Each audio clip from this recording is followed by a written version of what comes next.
everyone. It is 6:30, so I'd like to call this meeting to order. This meeting of the Seguin Independent School District has been duly called, and notice of this meeting has been posted in accordance with the Texas Opens Meeting Act, Section 551.043 of the Texas Government Code. I'd like to note that all trustees are in attendance. First thing, we have our pledges to the U.S. and Texas flags, and we have Ms. Myla Garcia, who is a fifth grader from Jefferson Elementary, who will be leading us in the pledges.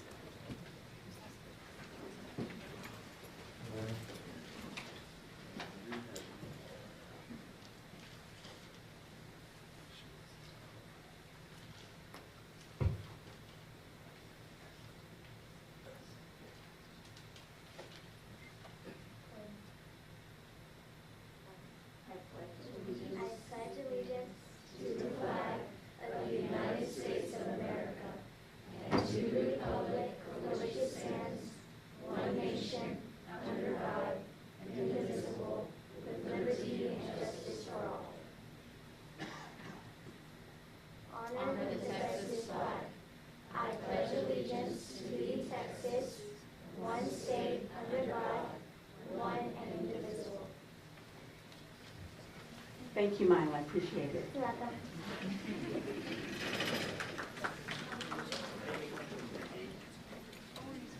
At this time, I'm going to give us all a few minutes for a moment of silence.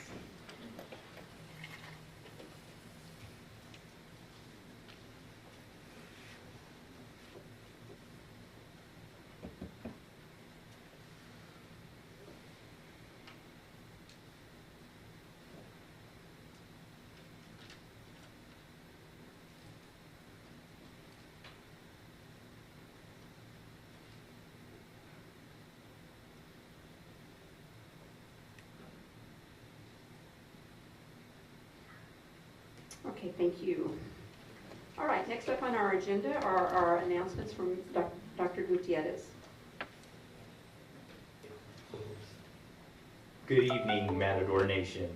As you know, on November 8th, the Seguin community approved Bond 2022 to provide $130 million in much-needed new facilities, improvements, and infrastructure. This represents the largest bond initiative in the history of Seguin ISD, and its benefits will impact thousands of students for many years to come. I want to thank our administrative team, our campus administrators, and our Board of Trustees for their community engagement efforts. In the span of 2 months, 38 community presentations were held to share details about proposed projects, the tax implications, and voting information. I appreciate the community and civic organizations that hosted these informational bond presentations. Bond 2022 would not have been possible without the support of the Seguin ISD families and those who voted in favor of the bond initiative. While the programs outlined in Proposition B will have to be put on hold for another day, 6,991 voters were in favor of the $131 million approved in Bond Proposition A. That's almost $200 million that has been approved by taxpayers since 2019. This was a vote for the future of our students, the future of our staff, and the future of education in Seguin ISD. Thank you for entrusting us to oversee these improvements in our community and in our school district. Election Day also brings a new trustee to District 7. I want to take a moment to congratulate Mr. Joshua Bright for his successful campaign to serve on the board. I look forward to working with you on the team of 8 as we collaborate to meet the needs of all of our students. And we do have Mr. Josh Bright present with us today. If you would just wave. Congratulations.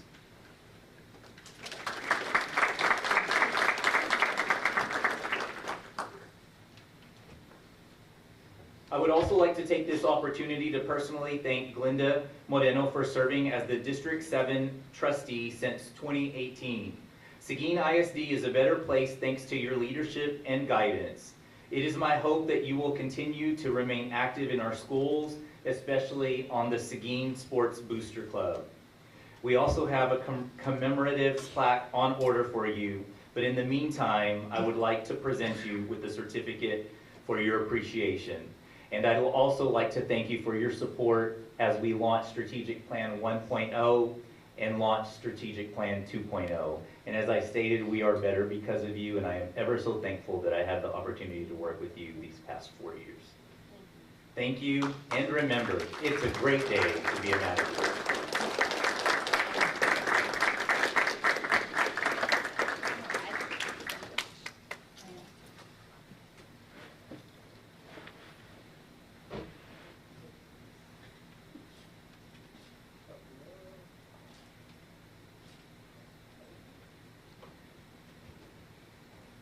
And I'd also like to give a big thank you to Mrs. Moreno as well. She's a longtime friend of this school district, an advocate. She's very empathetic, understanding, very approachable, very knowledgeable.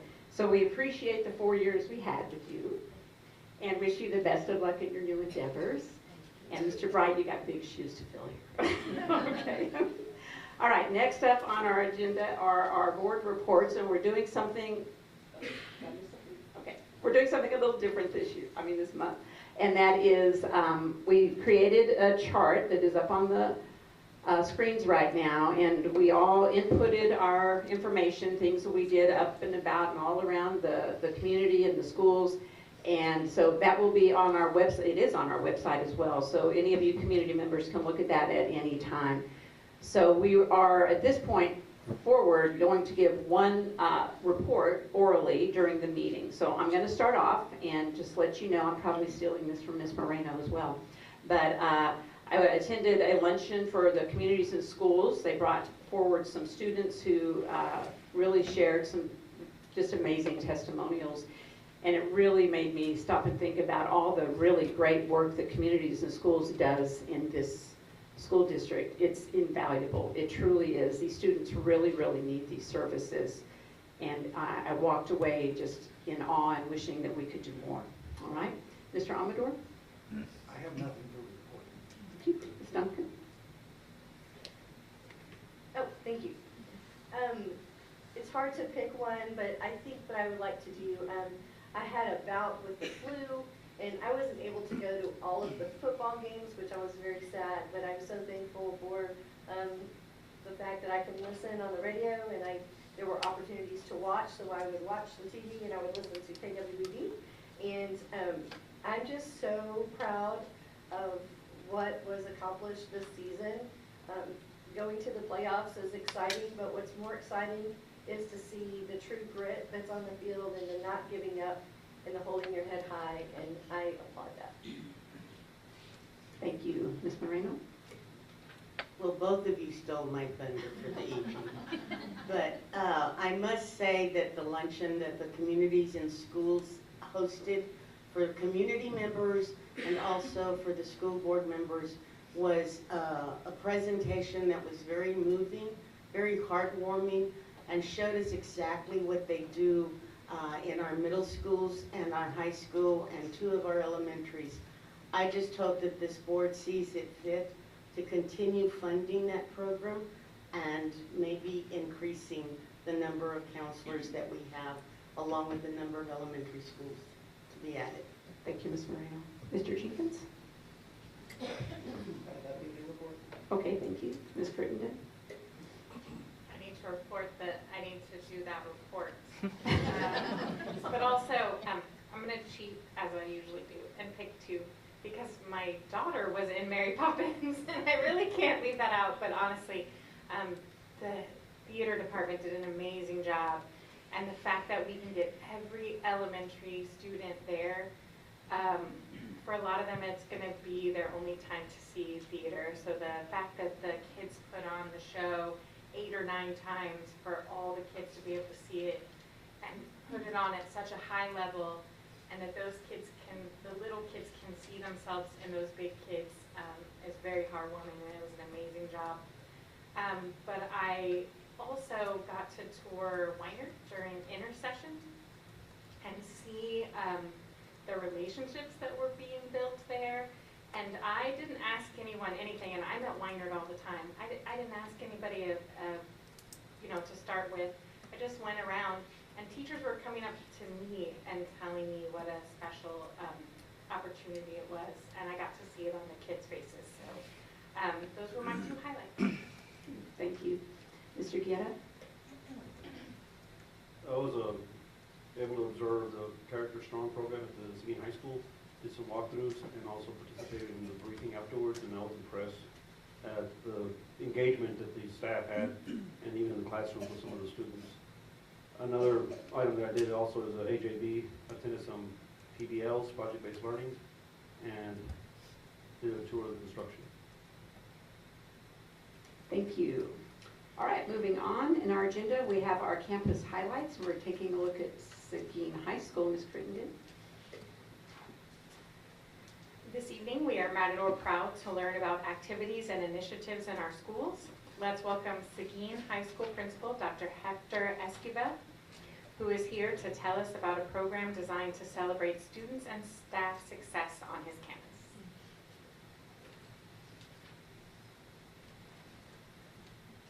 Good evening, Board of Trustees, Dr. Gutierrez, Madam President. We are here to present this evening Celebration Station, Seguin High School. We're going to give a brief overview of how we celebrate students, staff, and the entire campus year-round at Seguin High School. So we did have a song, Celebrate, but we couldn't put it in time. So just imagine in your head, celebration by Kool and the Gang. So here we go, Celebrate, Seguin wins. All right, so we're going to start, first of all, with a culture of winning. There's a beautiful shot of Matador Stadium where there's a lot of winning going on the last couple of years, as we know. So go ahead, sir. So this is how we celebrate students. By this time, everybody's familiar with Matadors of the Week. We've been doing this since 2015, and I would probably guess that over 5,000 students, somewhere or another, have been given this award, and a lot of them actually keep that somewhere in their backpacks as reminders that somebody actually really appreciates their hard work. So this is a tradition. I wanted to show you what we do is we actually send this out on Thursday nights or Wednesday nights, and then the teachers fill it out. And then we can see what the teachers are writing. For example, Angela always rallies the troops to get the group work done. Student growth over the semester has been one of the best parts of my day. So, and then parents see this when we post it online, and this is what parents write to their kids. Congratulations to my girl Ruth. And then I saw one last week in Spanish. Muy bien, sigue echando ganas. So it's just parents motivating their kids. And let me tell you one thing. This program is absolutely free. It doesn't cost anything. It's just a little bit of effort from teachers nominating students, us putting it on social media, and of course Ms. Mazarana printing all of those certificates. And we do that in a matter of hours, and it really works well for us. Matadors of the Week. Okay, so moving on. So we celebrate certain times in the school. This is our hats off to the 50th day of school. Kids wearing hats, enjoying the day. You know, hopefully this is helping our attendance. We're going to talk a little bit about that later. But we also do the 100th day of school. Obviously, that's coming up in February. Most of you are familiar. We post this all the time on our social media. All A's perfect attendance parties. So if you have academic all A's, you have a party. And we just had one yesterday, as a matter of fact. We gather the kids. We tell them how proud we are of them. We give them an award. We'll give them cake, ice cream. We do whatever it takes to make sure these kids understand that, you know, we don't forget about them. Sometimes we don't focus on them, but we should. So very proud of that. Go ahead, sir. So every now and then when we need it, we'll say, we need a fun Friday because, you know, attendance may be going down, or we just need to pick up the students' motivation. So we'll have fun Fridays, Unity Day. We have a lot of dress-up days at Seguin High School. These ladies decided to dress up as construction workers. I have no idea why they did that, but it was probably a theme day. So they look pretty good there. Homecoming, Red Ribbon Weeks are some of our biggest traditions. Again, dress-up days. The M always gets me when it lights up on homecoming. It's just amazing to see that. Never gets old after 7 years, trust me. So we have our homecoming week. So one of the things that we do every year at the end of the year, we celebrate our top 20 graduates. We put a picture of them out there on social media so everybody can be proud of these kids and what they have done. Go ahead, sir.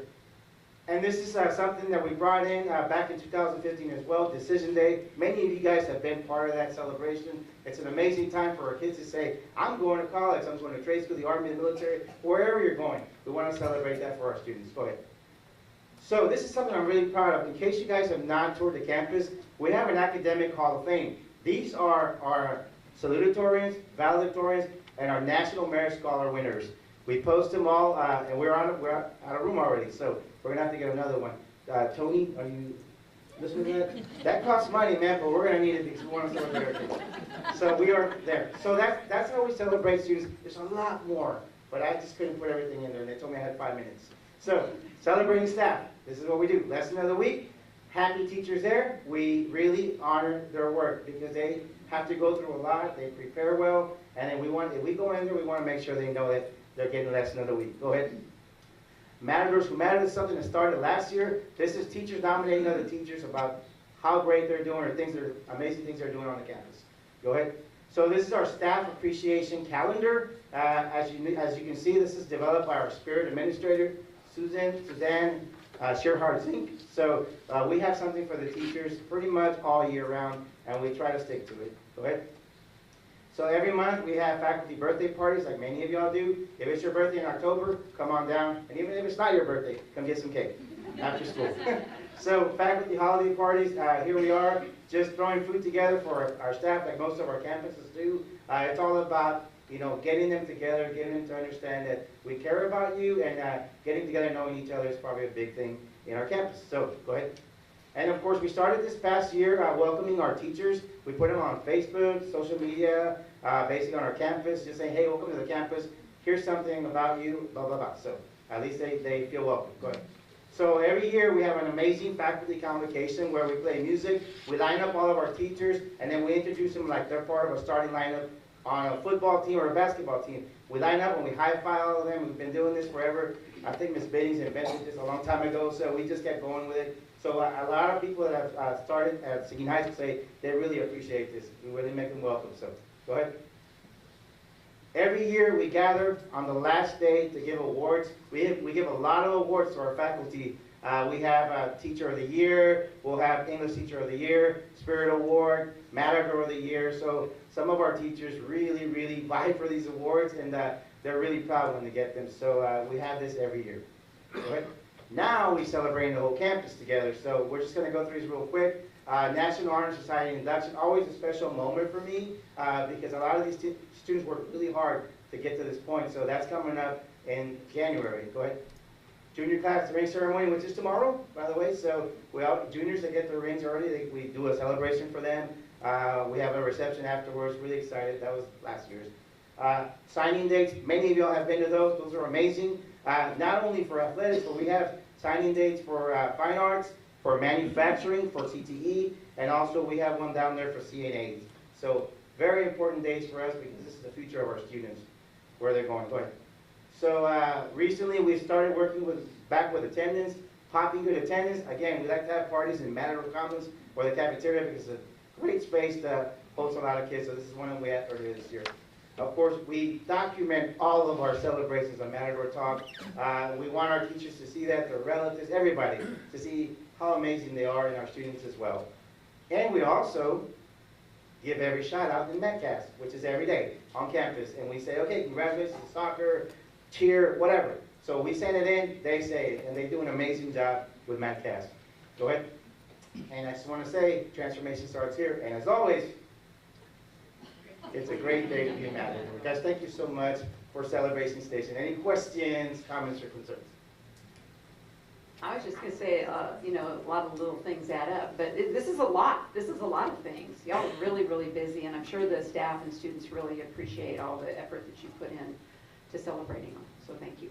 Thank you, guys. And if you guys ever want to be part of the celebration, you're welcome. I think most of y'all are. I know Dr. McKinney. Thank y'all. They're quite a bit. I appreciate everything that y'all do, and having had the opportunity to work in other districts, I don't think I've ever seen anything like this happening at the high school. Y'all do a lot to build culture, to build that collaboration, and it's so important right now when people are just stressed and the demands with accountability continue to increase, and so it's that recognition, those celebrations that go a long way. Thank you all. Thank you, guys.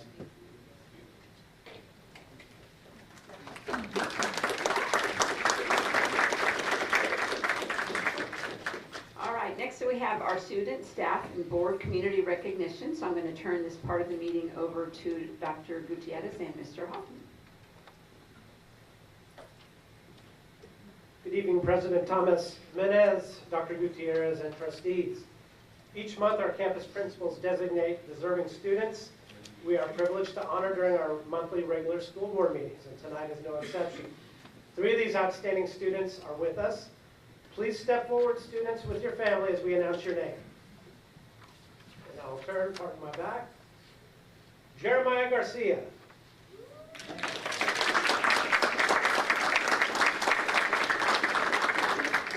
Jeremiah is a 4th grade student at Jefferson Elementary School. His principal, Mr. Podorsky, notes that he is respectful to his fellow students, teachers, and staff. He works hard to do his best in class every day and frequently volunteers to help pick up litter on the playground. His positive attitude is infectious and his teachers are extremely proud of him.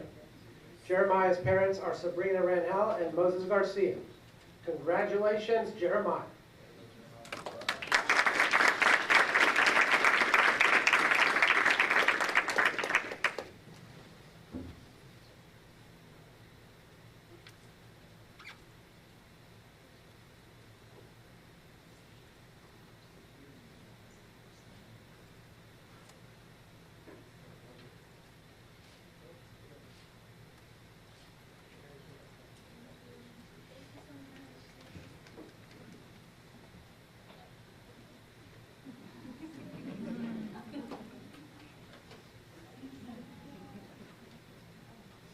Our middle school student, superintendent student of the month is Tyrone Lucky.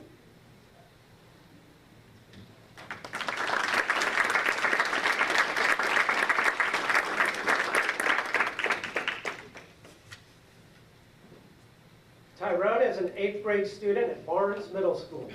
His teachers report that he is a dependable student leader. He stays super focused in class and has a great sense of humor. He is enrolled in all advanced classes and is very active in athletics. He respects his teachers and peers, thus it is no surprise that he serves as a great role model. Tyrone's parents are Joel Williams and Lorraine Lamb. Congratulations, Tyrone.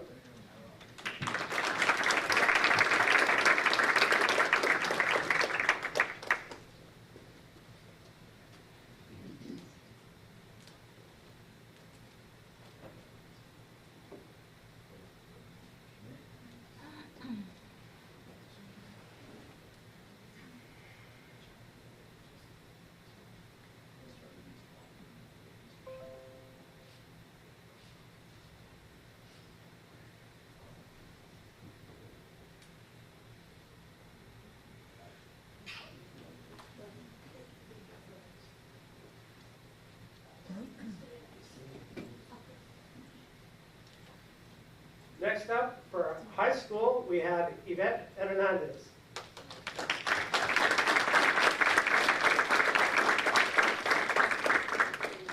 Yvette is a member of the Matador class of 2025. She consistently maintains a rigorous academic schedule and is currently ranked #1 in her sophomore class.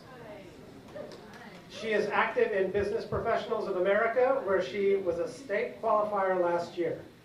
Yvette is also a member of the Crafts and Art Club, Student Council, and Superintendent Student Advisory Team. She supports inclusion efforts through Meet in the Middle activities and other events on campus. She is an outstanding representative of leadership in action and caring in and out of the classroom. And her parents are Nancy and Jorge Hernandez. Congratulations, Yvette.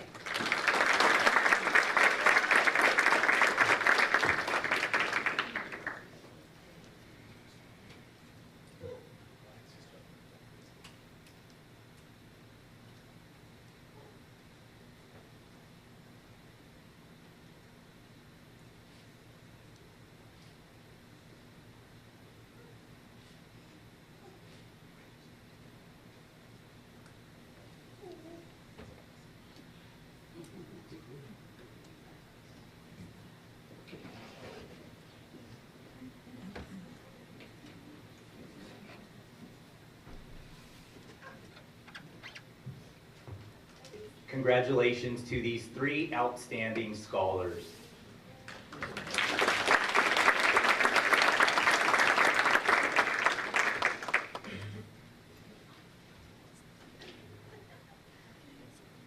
This next award is always very special as well. Our November Apple Award recipient has served Seguin ISD for more than a decade. During that time, the Color Guard program has eclipsed 40 students and is currently one of the largest color guards in Central and South Texas. Under her guidance, Seguin Color Guards have been consistent best-in-class winners and have medaled at numerous Winter Guard contests. She also served as an administrative assistant for the award-winning Matador Band. Last year, her junior varsity Winter Guard placed first in their class at the TECA State Championship. This year, she has taken on additional responsibilities and also serves as the Performing Arts Center Coordinator and is the sponsor of the Seguin High School Student Council. She is an active adjudicator and serves on the board for the Texas Educational Color Guard Association. Please join me in congratulating and celebrating our Matador Color Guard Director, Fine Arts Administrative Assistant, Seguin ISD Performing Arts Center Coordinator, Seguin High School Student Council Advisor, and the Texas Educational Color Guard Association Board Member, Ms. Heather Brown.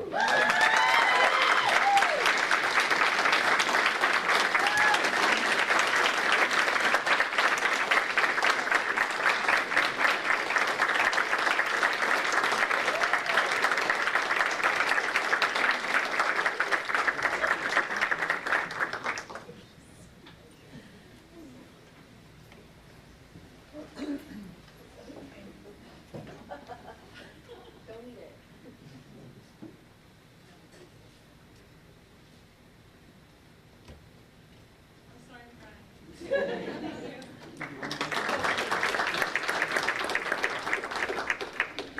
Congratulations, Heather. You truly are an asset to this school district, and we appreciate all you do for us. It's fun for us up here to see the faces of people when they realize it's them. All right, moving on in our agenda. Next up, we have audience with the board, where the Seguin ISD Board of Trustees designates a time for audience participation at the beginning of each meeting for persons who desire to make comments in accordance with board policy BED local. So those wishing to speak, sign up for the meeting stating a concern or noting the agenda item they wish to address. This audience participation is limited to 5 minutes, and the board shall not deliberate any subject that is not on the posted agenda. And this evening, we have Mr. Gilbert Moreno, who would like to give us, talk to the board. I appreciate that, Mr. Moreno.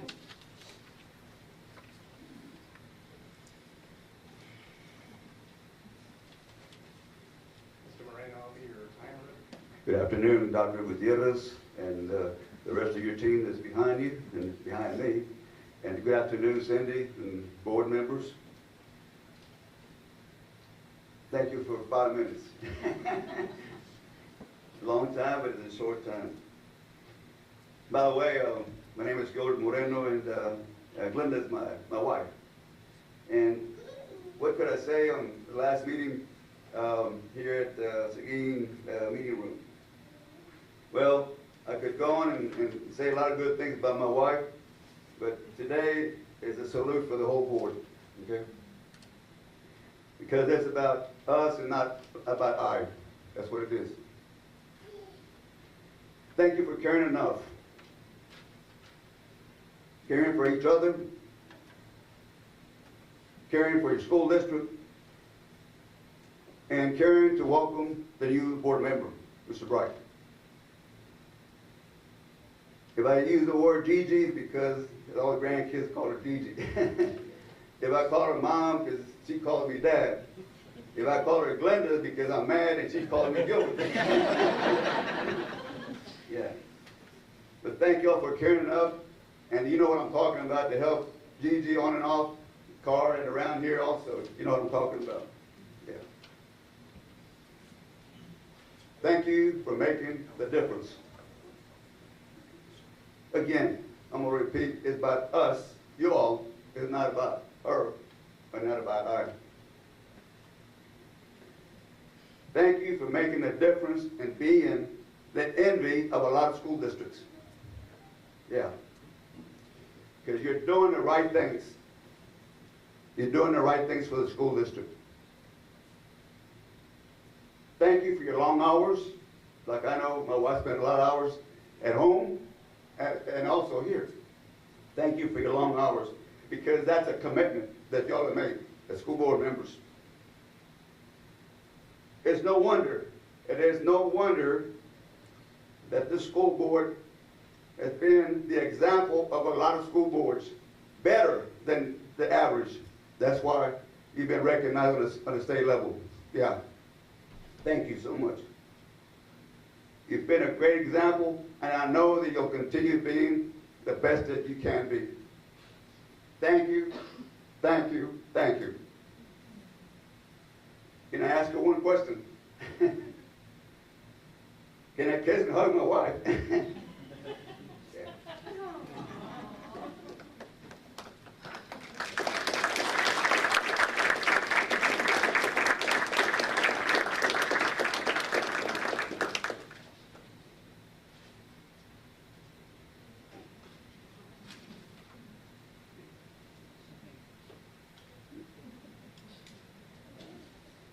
I actually see some of Ms. Moreno's sons are in the audience as well. And if you don't mind, Mr. Hoffman, since everybody's here, can we get one last picture in front of that banner? Thank you.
Okay, moving on to the meat of the meeting. We have a number of reports this evening. We're going to start off with our... This one? And so we're going to start off with our Seguin ISD Vision Week findings, and Mr. Cantu is going to lead us through that.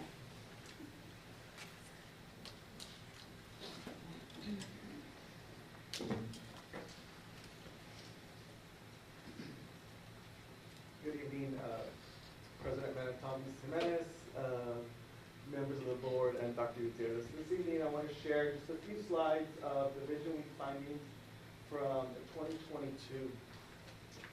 This has become something that we want to do yearly at Seguin ISD. We launched last year for the first time, and we had a great increase in participants this year as we really pushed it out. And so what I want to do this evening is share with you all some highlights. These highlights have also gone out to our community. There is a one-pager and there's a very comprehensive 62-slide document as well. I'm not going to go through 62 slides. So what is Vision Week? Pretty much this is something that started when we joined the Systems of Great Schools. We had this Vision Week participation where we launched surveys with parents, with students, with parents of non-Seguin ISD students, but that are community members and the community members. We had different types of outreach. It was a survey. There were some pop-up vision boards that were put up around some key locations at central office, at the stadium, at some campuses, and then some early kinder through fifth grade students as part of ATED, an opportunity to create their vision sheets of what their schools would look like. We had a total of 3,635 responses this year, survey responses this year. As you can see, when we launched last year for the first time as trying out this initiative, we had 889. So a huge increase. We want to see that 365 grow even further next year. But ultimately, what we want to do is hear from all our constituents. The graph here just shows the number of students that participated. As you can see, we have an overwhelming response from students both 3rd through 5th grade and 6th through 12th grade. And then you can see parents who participated, parents who don't have students at Seguin ISD, and then community members. So what were the findings? I'm going to delve into some of the findings. And 3rd through 5th grade students, pretty much what they were saying is they love building meaningful relationships with their peers and their teachers. And you're going to see that that's a trend that we see across, whether we asked parents, students, or teachers. That was something that was at the very forefront of all the responses. In 6th through 12th grade, students indicate that they have more great teachers, or that they would like to have more great teachers, and that the classroom learning needs to feel applicable to their future, and that would motivate them to be in school more consistently. That is one of the big reasons why we pushed for the PBO classes at the middle school, so that the students can see that relevancy as they do their coursework. And then one of the things that we learned from high school students, we had not only the survey, but then we had a focus group with a small group of students from MBLC and SHS. And this is something that is coming straight from students' mouths, and that is that mental health issues are their #1 reason that when they're absent, they continue to be absent. Things like anxiety and depression are on their mind, and that is the primary reason for missing school. A few others shared that they did not feel accepted or supported in school. Again, tying to that idea of that relationship being key. Parent findings. Parents desire more frequent touch points with their teachers, with their students' teachers, right? So they want to be in constant communication, which is great. They would like to see a streamlined way to communicate with all schools using the same platform. I'm sure when parents have a student at an elementary and they have a student in secondary and they're on various platforms, it's difficult for the parents to get the information streamlined, so that's one thing that was made aware to us. Parents stated that great teachers and a welcoming student environment are the most important factors when it comes to what is a high quality school. So again, tied to that relationship piece. Parents are interested in school models that focus on the creative arts and technology, and of course, building the leadership skills of their students. And finally, not one that we're proud of, but one that we continue to work on, is parents voice concerned about bullying. And they want to make sure that we take action when we have those reports. And I want to start by saying this is really the first time, last year was really a trial, that we have gone out for this type of feedback from our community. And it's not too often that school districts dig this deep to get this information. And sometimes it's information that you don't want to hear, but this is our current reality. And so as a team, we're committed to taking specific actions to address those areas, because what we're wanting to do is to build schools that are based on the feedback that we're getting from our community. For example, the middle school redesign is based on feedback from our school community. And so with this feedback, very specific feedback, where we've been able to identify patterns that have come from various stakeholders, we can take specific actions so that next year we move. And so we're going to be able to monitor progress year to year, and Mr. Cantu will continue to show you how we do that. This also ties very closely to our strategic plan. When we were planning in our strategic plan, any information that we had from the previous year, it was a small subset, we took that information and embedded as part of that. The strategic plan, even though the goal and the performance objectives are pretty much set, right? What is fluid are the strategies. And so we will have strategies to address these items if they're not already in the strategic plan. But you'll realize as you go through both documents, if you do a side-by-side walk, most of the things are in there already. This graph shows our net promoter score. What we want to see is that purple reach as close to possible to 100%. The purple are the folks that when asked, would you promote Seguin ISD or would you recommend your school to another student or to other parents? There is a scale of 0 to 10. We would like 9s and 10s. So the 9s and 10s make up that promoter, which is the purple color, and that's what we want the most of. The passive folks are just folks that when asked, they would score Seguin ISD between an 8 or a 7, right? So if they were to ask them maybe somebody at HEB, they would say something like, yeah, Seguin ISD is pretty good, right? Not necessarily promoting the district, but not detracting from the organization he did.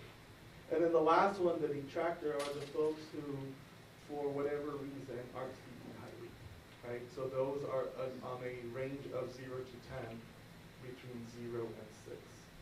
Again, of course, we want everybody to be a promoter. We need to work hard for that, to be able to gain their trust, to be able to showcase what we do well, so that whether it's a student, a non-parent, a parent, or a community member, that we can have those promoters in the community. So our next steps. The full report has now been posted and it's public for the community. It is on our website and it was also shared with parents. The community feedback helps inform what we want our schools to be and what the community wants our schools to be, as Dr. Gutierrez just spoke about. So as we're looking at the redesign, especially for Vogel, which just launched this year, we're thinking about what is it that parents said, what is it that students said. Our principal, Ms. Ibola, has gone off to visit several campuses across the state, and we will invite the community to begin to identify what does school redesign at Vogel look like. Any questions, comments, suggestions about Vision Week? Congrats on the number of students and community members and teachers that did it this year. Were the students given time during the school day to work on this? Okay, just a few minutes. Yes, so what we did was at the middle schools during their Friday experience, they took theirs, and at the high school during their flex time, and then 3rd through 5th grade during their special rotation in technology. So there was only a certain number of kids that were doing the survey? Everybody should have had the opportunity to take the survey. If it was embedded in the survey rotation or in the rotation. If for whatever reason the student missed like the technology rotation or the flex period rotation or was absent on a Friday, they may not have completed that. Mr. Guerra? Can you go back to the previous slide? Yes, sir.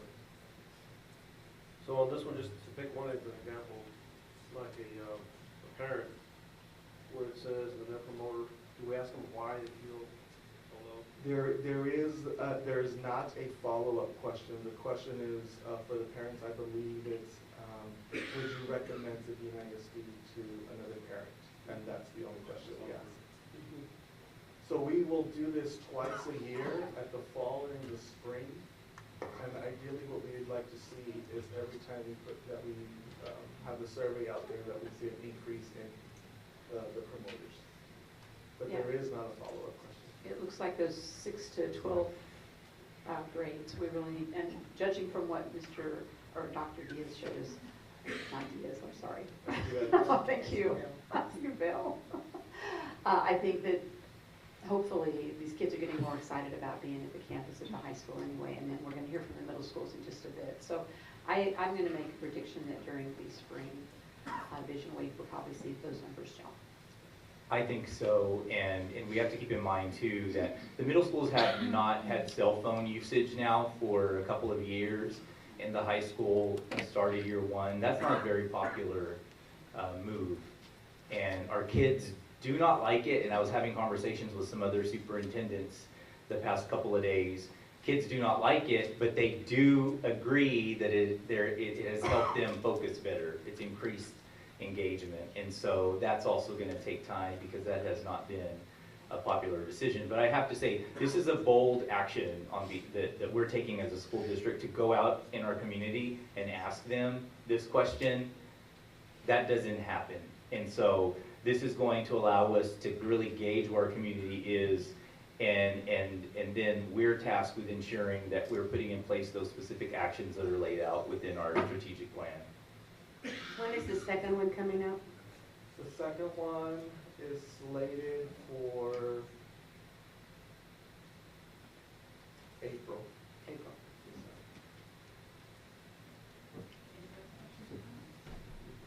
If there are no further questions or comments, we'll move on to the next item, which I believe is yours as well, which is to take a look at our middle school performance pay program.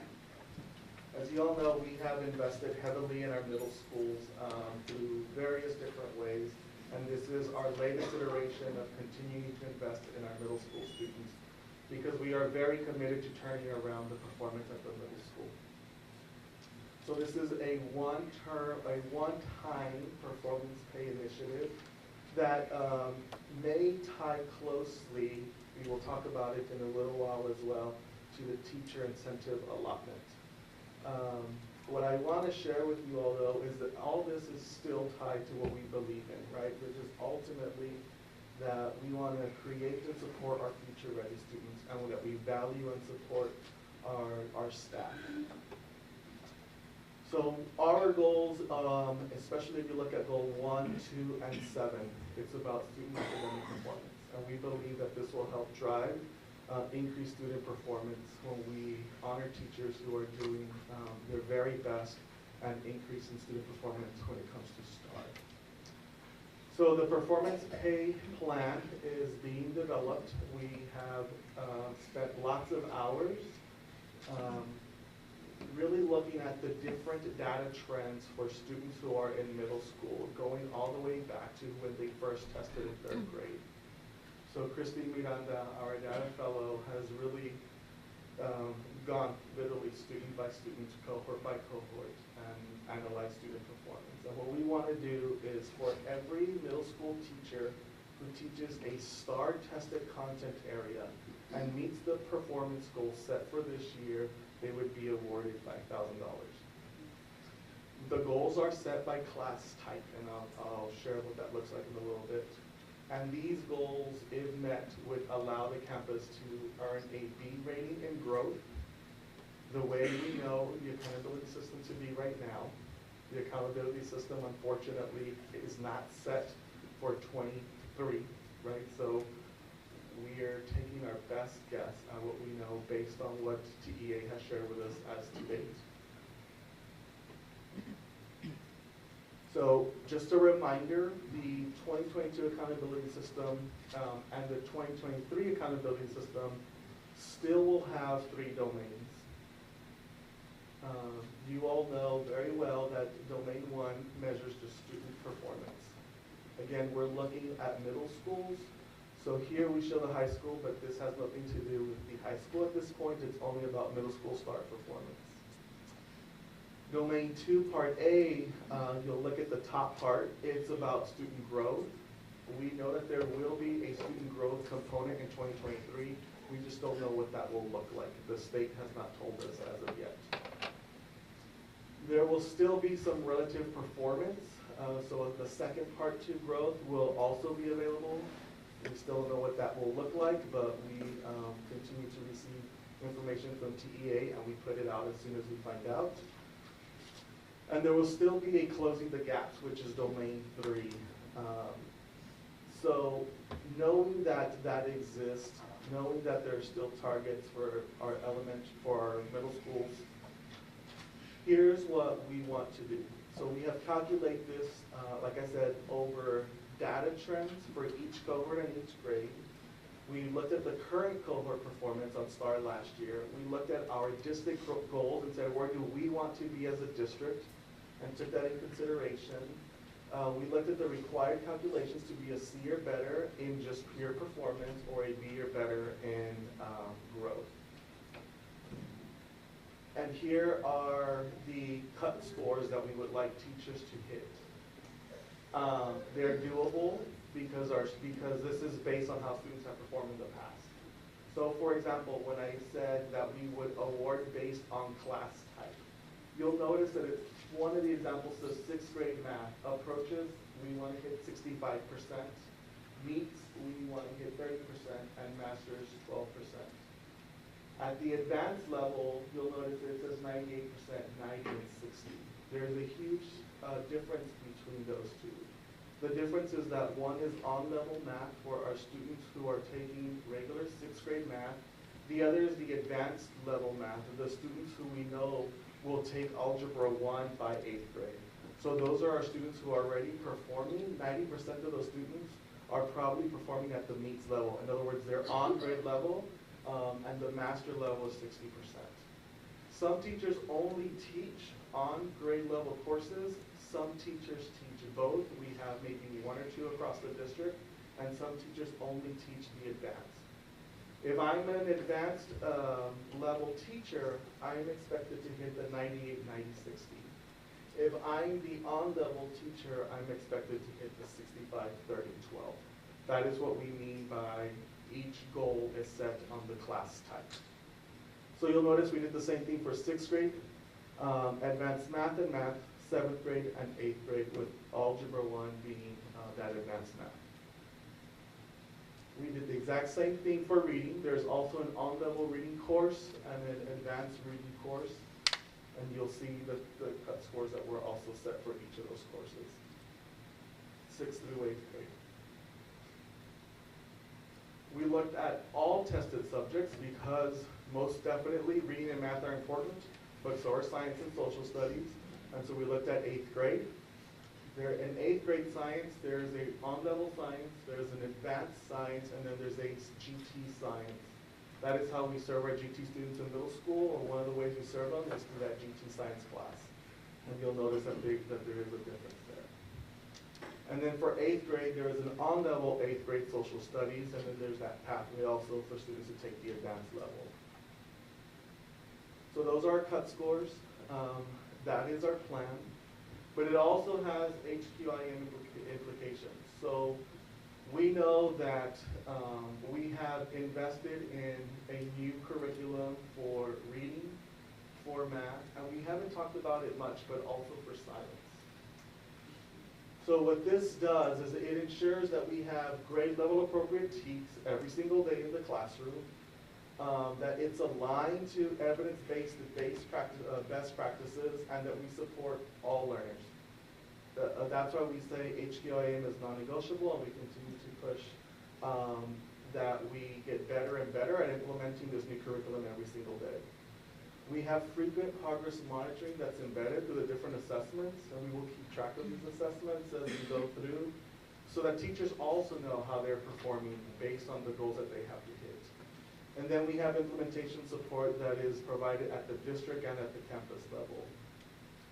So what we want to do is ultimately is that we want to create coherence and integrity through our entire program, whether it's reading, whether it's math, science, or social studies. And so we're going to ask teachers, here are some performance measures. We've shared this with campus principals. We're sharing it with each of the leadership teams that includes teachers of these campuses, and then we will put it out to the general teachers. Again, having those conversations of these should be very doable, but it is a little bit of a challenge, right? We can't just stay where we're performing. We want to push a little bit higher. And if each of these teachers hits that, we will have that $5,000 award. Questions, comments, suggestions? So, yes, sir, that data, unfortunately, we will have the raw data in June. We won't have final data from TEA this year because they're making changes to the accountability system until September, possibly October. But as soon as we get the data and we feel very confident and we have the stamp of approval from TEA, then we will pay it out. But it won't be until late summer, early fall. And so keep in mind that as STAR is changing, and we're preparing for that, and we brought in the HQIM, and our teachers are doing an outstanding job, we don't even know what the accountability system is going to look like And the state is even telling us that there's going to be this zone of uncertainty because we're going to have an idea of kids who are performing at the top and at the bottom, and then there's going to be this middle zone of uncertainty. So it's uncertain. That's what we're going to have. And so that is frustrating, especially at a time when we're still recovering from COVID, and we're dealing with teacher shortage, and it's not unique to Seguin, because in conversations, and I'm sure we'll have conversations tomorrow as Bexar County Cluster in the morning, we'll be talking about this continuing challenge. But it's even more critical that we put in place measures to support our teachers who are in the most challenging roles. And of course, in Seguin ISD, that is in our middle schools, and it is in those tested areas as well. And one of the things that you will be seeing as the middle schools come is you're going to start to see some promising data trends that are coming along. And keep in mind that in the middle of the school year, you want to at least be in the 50% range, and we're not quite yet in the middle, but we're getting there. But we're also looking at, as many other school districts, becoming part of the teacher incentive allotment, where teachers in some districts have opportunities to earn up to $70,000, $80,000, $90,000. It's all going to be tied to measures very close to this. So this gives us an opportunity to have a jump start, to really get a chance to develop a system as we're working towards becoming a TIA school district, which you'll learn more about here shortly. I just wanted, for the folks maybe watching or in the audience that don't know what HQIM is, high quality instructional materials, Yes, ma'am. just if you're wondering. So many acronyms. Yes, so many. Has this been discussed with the middle school teachers yet? That conversation is coming this week. Okay. We presented to principals last week. Right. So we've gotten our central office data together. We've got the principal voice last week. This week, if not right when we get back from Thanksgiving break, this will be shared with our lead teachers and then the full presentation to the teachers. Okay. Thank you. And how do have we planned a discussion with the parents, with the public? Because, so many out there think that this is what drives our school, or, this rating is what drives our school. How do we plan, or is there a plan in place to discuss this with the public?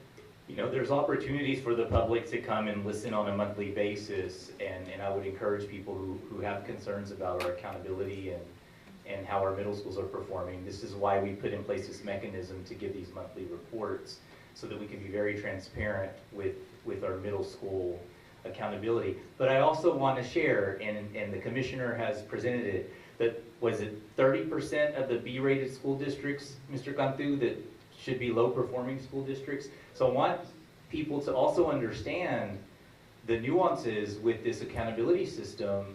And as I've shared time and time again, you go down the road and we have a B district, but yet they don't have one single high-performing school. So I still will contend that we are not being rated fairly when we have one school that would be an F.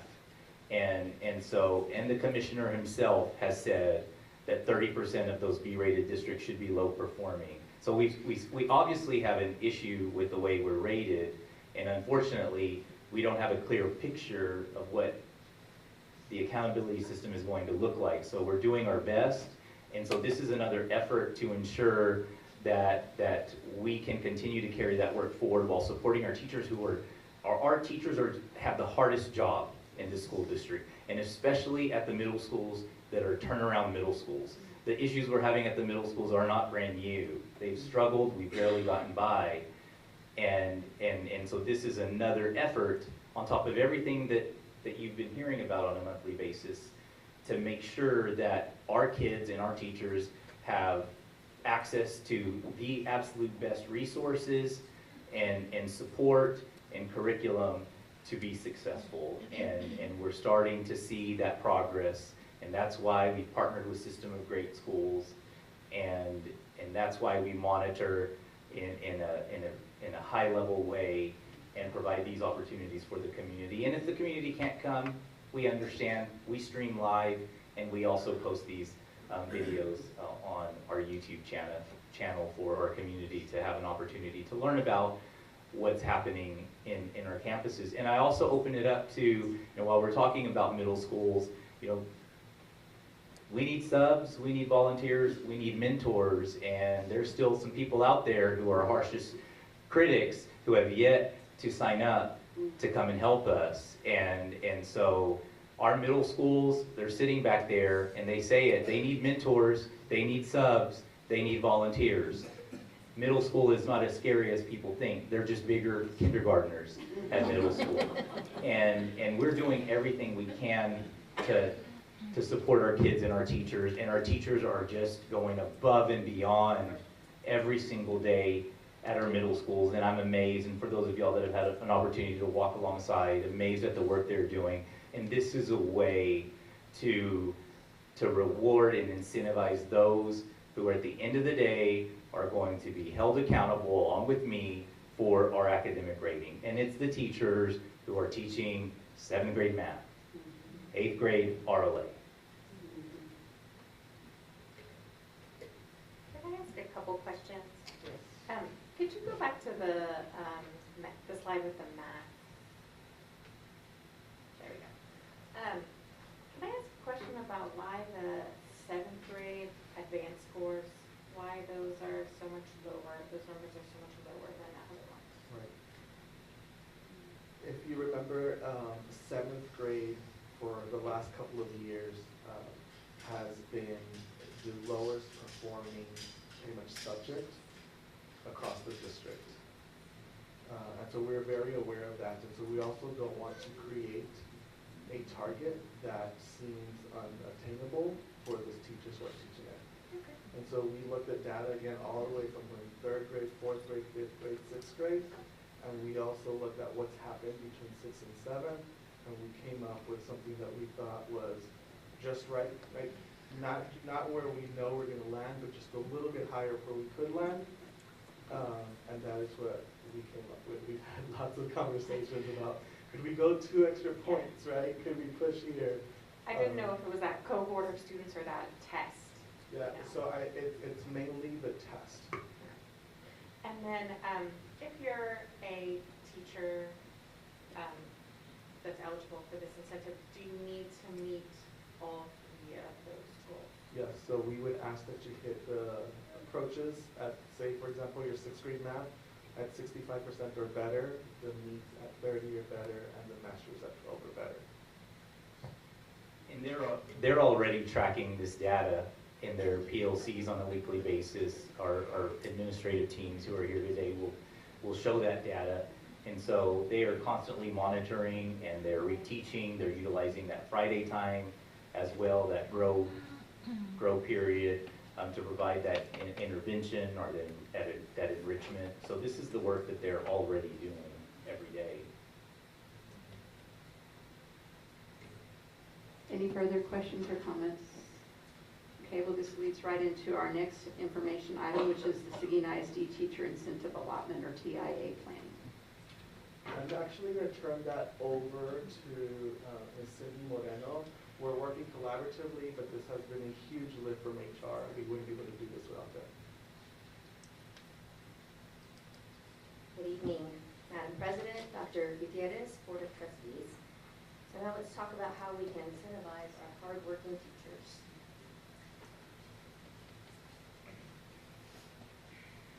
So what exactly is TIA?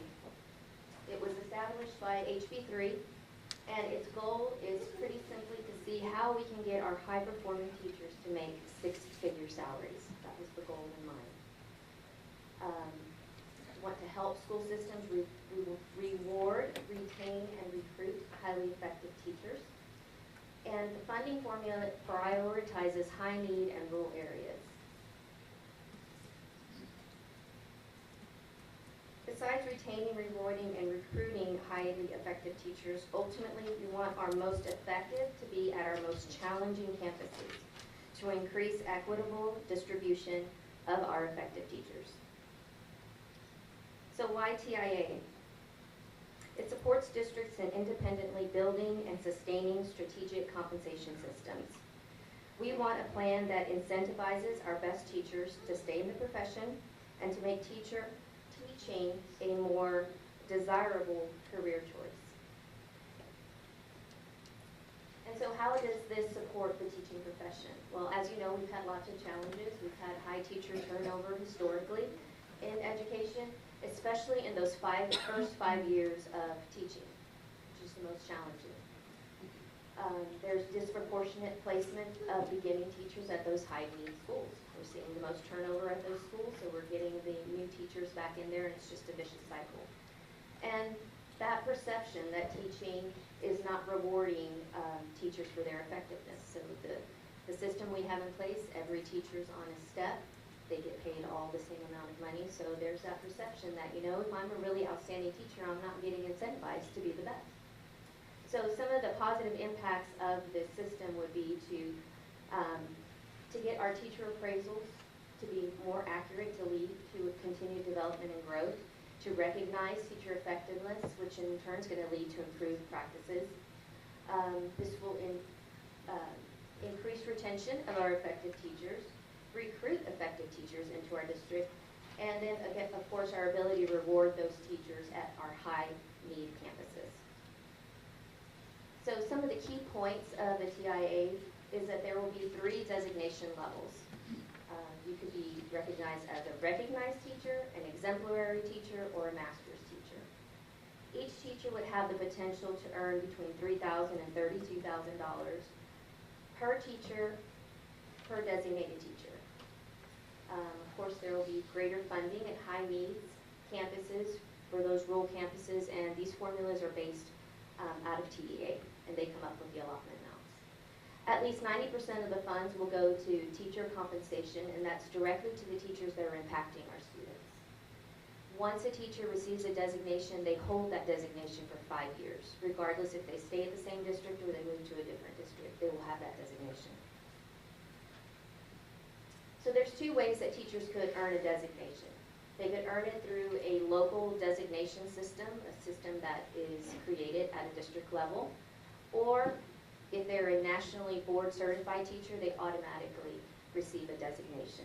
They'll start off as a recognized teacher, that's just the automatic designation they receive. If they go into a district that has a local designation system in play, then they could participate in that plan and then earn an exemplary status or a master status. So the local designation system requires approval from TEA, and the designations come from the district dependent on the qualifications they put in place. So our components for the plan are, there has to be a teacher observation component. Here in Seguin, we use T-test to appraise our teachers, and so that would be the component that we would use. There's also a student growth component. We also have to come up with a spending plan where 90% of the compensation has to go towards the teacher's campus. How that's divvied up, again, goes back to local decisions. There can also be optional components, and some options that we could have would be like if the teacher's a mentor, that could go towards some of the percentage of the component. If they're teacher leaders, if they receive positive feedback from student surveys, that could also be a component that could be used towards the designation. So here's our application timeline. We're currently in year 1. We're receiving teacher feedback. We've had an information meeting. We actually had one this afternoon at the high school, the PAC. We have 2 more. It'll be the week after Thanksgiving. We'll have the next one, and then the first week of December. I don't know the exact dates, but I will get those for you. Where we're just providing information for teachers. We're going to be giving out a survey tomorrow, and that's going to go to all of the teachers in the district to receive any feedback that we can on how they believe that our designation system should be created. So year 2, which is next year, the school year 23-24 will be our data capturing year. After we get our plan submitted to TEA, they give us the green light, not the red light, we don't never want the red light, the TEA. We get the green light, then we'll start capturing our data. Then year 3, we submit it, we get any kind of feedback from TEA, and then we get our payout in the school year of 25. Is that correct? Yes. Okay. And so here are our subcommittees. These are all of the leadership members that are in charge of our subcommittees. And then, of course, we have our subcommittee members that are comprised of teachers and principals and instructional leaders. And here's our timeline for this year. In April, we'll be submitting our application. So that is our goal in April. I just want to be clear on the funds for this program. Will that be coming from the state, from TEA? Okay. Okay. And we hope that's from perpetuity, right? We don't know, but we assume that it's always going to be there. Right, and those funds have already been allocated for. Yes, there are some districts that are currently already utilizing the funding. Perfect. Just to clarify, because if you're a person that looked at this agenda, all these things were squished together. This and the previous item are not related to each other, or they are related to each other. They are not, but it gives us an opportunity to test it out and come up with a local system, which is not going to be, because this system is going to, obviously, when you see all those subcommittees, it's going to entail a lot of work by those individuals who are serving, a lot of collaboration between the subcommittees as well to develop what we're going to use locally. And are there just a certain amount of funds that are allocated to Seguin ISD? And it's all dependent on the formula from TEA. Okay. And they look at how rural a community is, and then they also look at your low socioeconomic status. They look at your percentage, and then they base those numbers into an allocation. So we're hoping those teachers, we can retain them long enough to take advantage of this program. Mr. Guerra? My question has been answered. I was wondering what the formula was, like, for example, we have a low-performing school district across all the campuses. I would think that TEA would obviously fund more towards that school versus the school that has Exactly, they look at each campus. So a middle school teacher could receive the incentive from the middle school program and also be a part of TIA. I don't know if the middle school program will be still active at that time. Yeah, Okay. we don't know. This is for this year, and, you know, it's something that, you know, of course, we've got to bring this forward to teachers and then come back to get your approval. So we're just keeping you in the loop of the work that we're doing, because ultimately the board makes the decision and will bless that, that initiative. And then as we move forward, we decide on an annual basis if that's something we're going to continue until we are able to compensate using TIA funds. And then the middle school pay is locally funded, correct? For the HQ? Yes, okay. Looking at John. I have one question. It's just, I'm not really clear on what the term national board certification means. It is, well, it's a national designation. Not everybody, it's optional. And so they see that as the gold standard for teaching. It's nationwide. Okay. And so, If we were a TIA district and a teacher was going through that national board certification, they would automatically qualify for that designation and dollars. And it is a rigorous, intense, long program to go through. And so that's why you don't see it very often. But there are some school districts who are really promoting that, who are part of TIA. And so we're starting to see and hear more about teachers becoming nationally board certified. Is there a cost incurred by the teacher to be involved? There is a cost, and many times teachers take that on their own.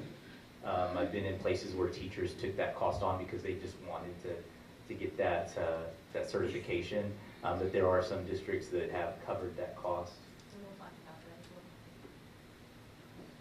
well. Further questions, comments? All right. Moving on, our next information item is also yours. So we have some introductions for our newly appointed administrators. Yes, ma'am, my favorite part of the night. First up, we have Mr. Dwight McKnight. He's our new Jefferson Avenue Elementary Assistant Principal. Mr. McKnight is a 2014 Concordia University graduate with a Master's of Education and Administration. Mr. McKnight was recently at John Greenleaf Whittier Middle School in San Antonio as an assistant principal. Mr. McKnight's instructional experience includes 3 years at Edgar Allan Poe Middle School as an instructional coach and 2 years at both an elementary and middle school in Northside as a classroom teacher. Please help me welcome Mr. McKnight to Seguin ISD.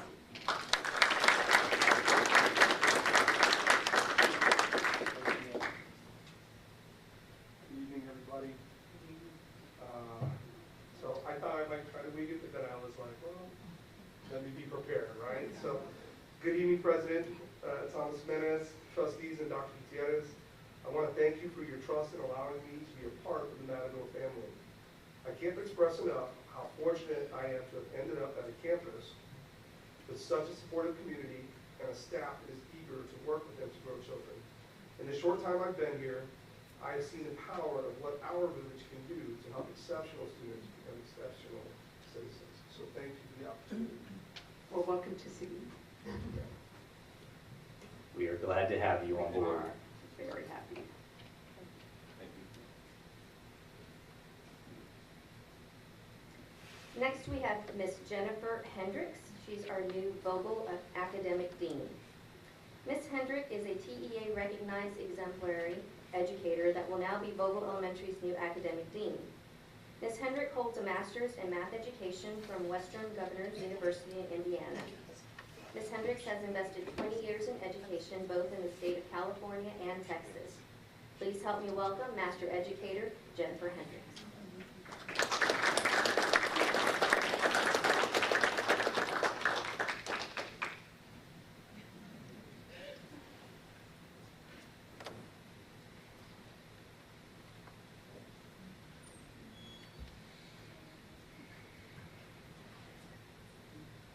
Good evening. How are you?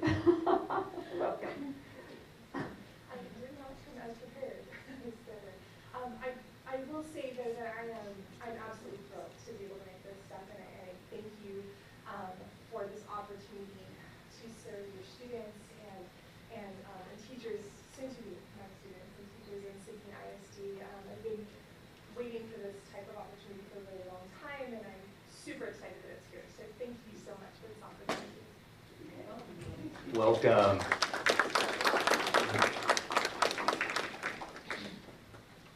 And for your acknowledgement, Board of Trustees and Dr. Gutierrez, we have 2 of Vogel's current campus administrators that have been promoted internally to the position of associate principal and assistant principal.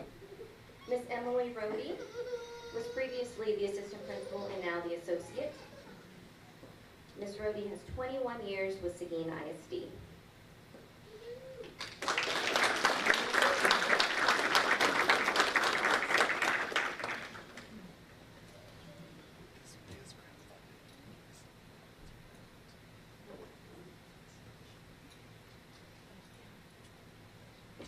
Good evening, Dr. Gutierrez, Board President, and board members. Thank you so much for this opportunity. I'm a lifetime Matador, and I plan to stay a Matador. So my kids are also Matador, so we're very proud. I'm excited about this opportunity, and I'm excited to be a part of our leadership team. I see great things in Vogel's future, so thank you so much. So happy to see you. Congratulations. We also have Miss Sarah Ellie, who was hired just this past summer as the academic dean, who will now be the assistant principal of Vogel. Miss Ellie has 9 years in education.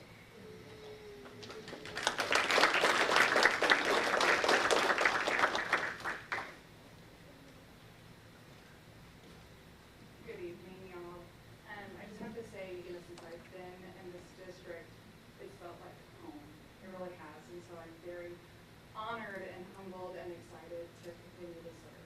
So thank you. Thank you so much. Welcome. Thank you. Congratulations.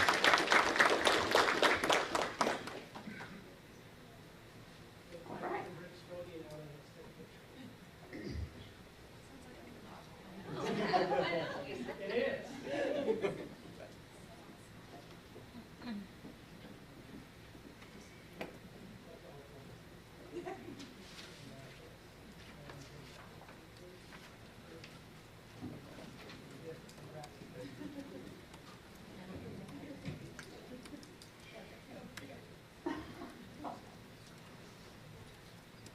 see two future matadors, yes.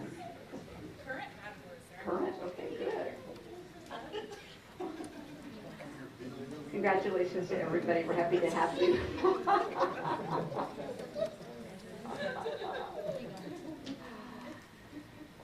All right, moving on in our agenda, we have item 4E, which is our strategic plan monthly update.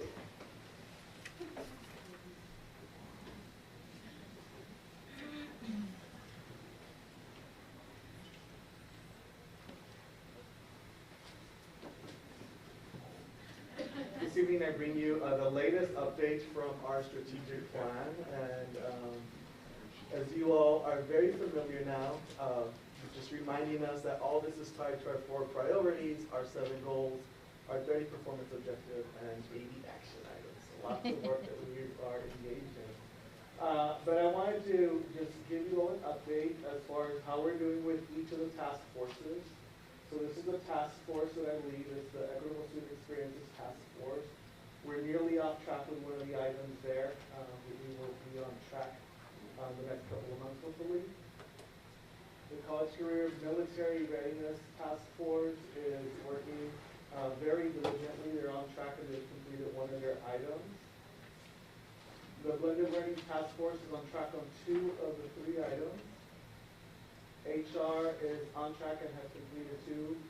Last week, or not last week, but last month they presented being off track in a few, and so they have made some growth where all we have to do is just come together and have some conversations.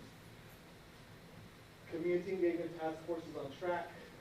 The Whole Child Task Force is on track on a couple, and then they're off track on 2, so we're having conversations about what we can do to support them to get there. School Safety is on track on most except for 1. Our Facilities Task Force is on track on all their items. So the bright spots, I'm going to share the work that we've been doing with the Equitable Student Experiences Task Force. Again, this is tied to our Thriving Learning Community goal. And we want to be a B or better, right, or an 80 or better on that balanced scorecard. Specifically, by the end of the 23-24 school years, we're saying that 100% of our students and families will engage in annual pathways to an exceptional future planning. In other words, we're going to engage with families and have conversations with them so that they know the pathway from elementary to middle to high school. And we have a very clear path for each child. So the bright spot is that we still have been meeting as a committee, and the work is becoming more and more tangible, right? It was very visionary the first couple of months, and now it's getting a little bit more narrow. And what we really want to highlight is that we've been meeting regularly. We have a goal that by the end of this year, every 5th and 8th grade student and their family will meet with a counselor to be able to have that transition conversation. We've already had this in place in the past, but we haven't guaranteed that every family member is present. It is our goal that every family member have the conversation with that school, because it is extremely important, especially between middle school and elementary, or elementary to middle school, I should say, that the parents understand what they're signing their students up for and the path that they're picking for their child, and the same thing between 8th and 9th grade as they're planning their 4-year plan. We've had 2 meetings with our counseling team. Ms. Biddings hosts meetings monthly. We've joined the last 2, and the counselors are all excited. They're saying, just tell us what we got to do. We will make it work. They have their plan. They're saying, we will come together as a full counseling team, and we will break up the schools, and we will support each other. So they're willing to work across the district. One of the things that we're still doing is exploring what those pathways could be for all our schools, so that all our students can say, we have choice in the pathways. We may be a smaller district, but we're big enough to offer some choice for our students and our families, and that's what we want to be able to get to. So that is a bright spot for this month. I have asked Ms. Biddings to share the area of focus for this month. Good evening, President Thompson, Trustee Dennis, and board members. We would like to review with you today some areas of focus, and it is under the school safety and discipline. As you will see under performance objective 4.8, we anticipated that by the end of 22-23 school year, we would increase attendance from 92.65% to 93%. And by the end of the school year, Seguin ISD will increase out-of-school placements, suspensions, and DAP by 10%. In reviewing the data that we are currently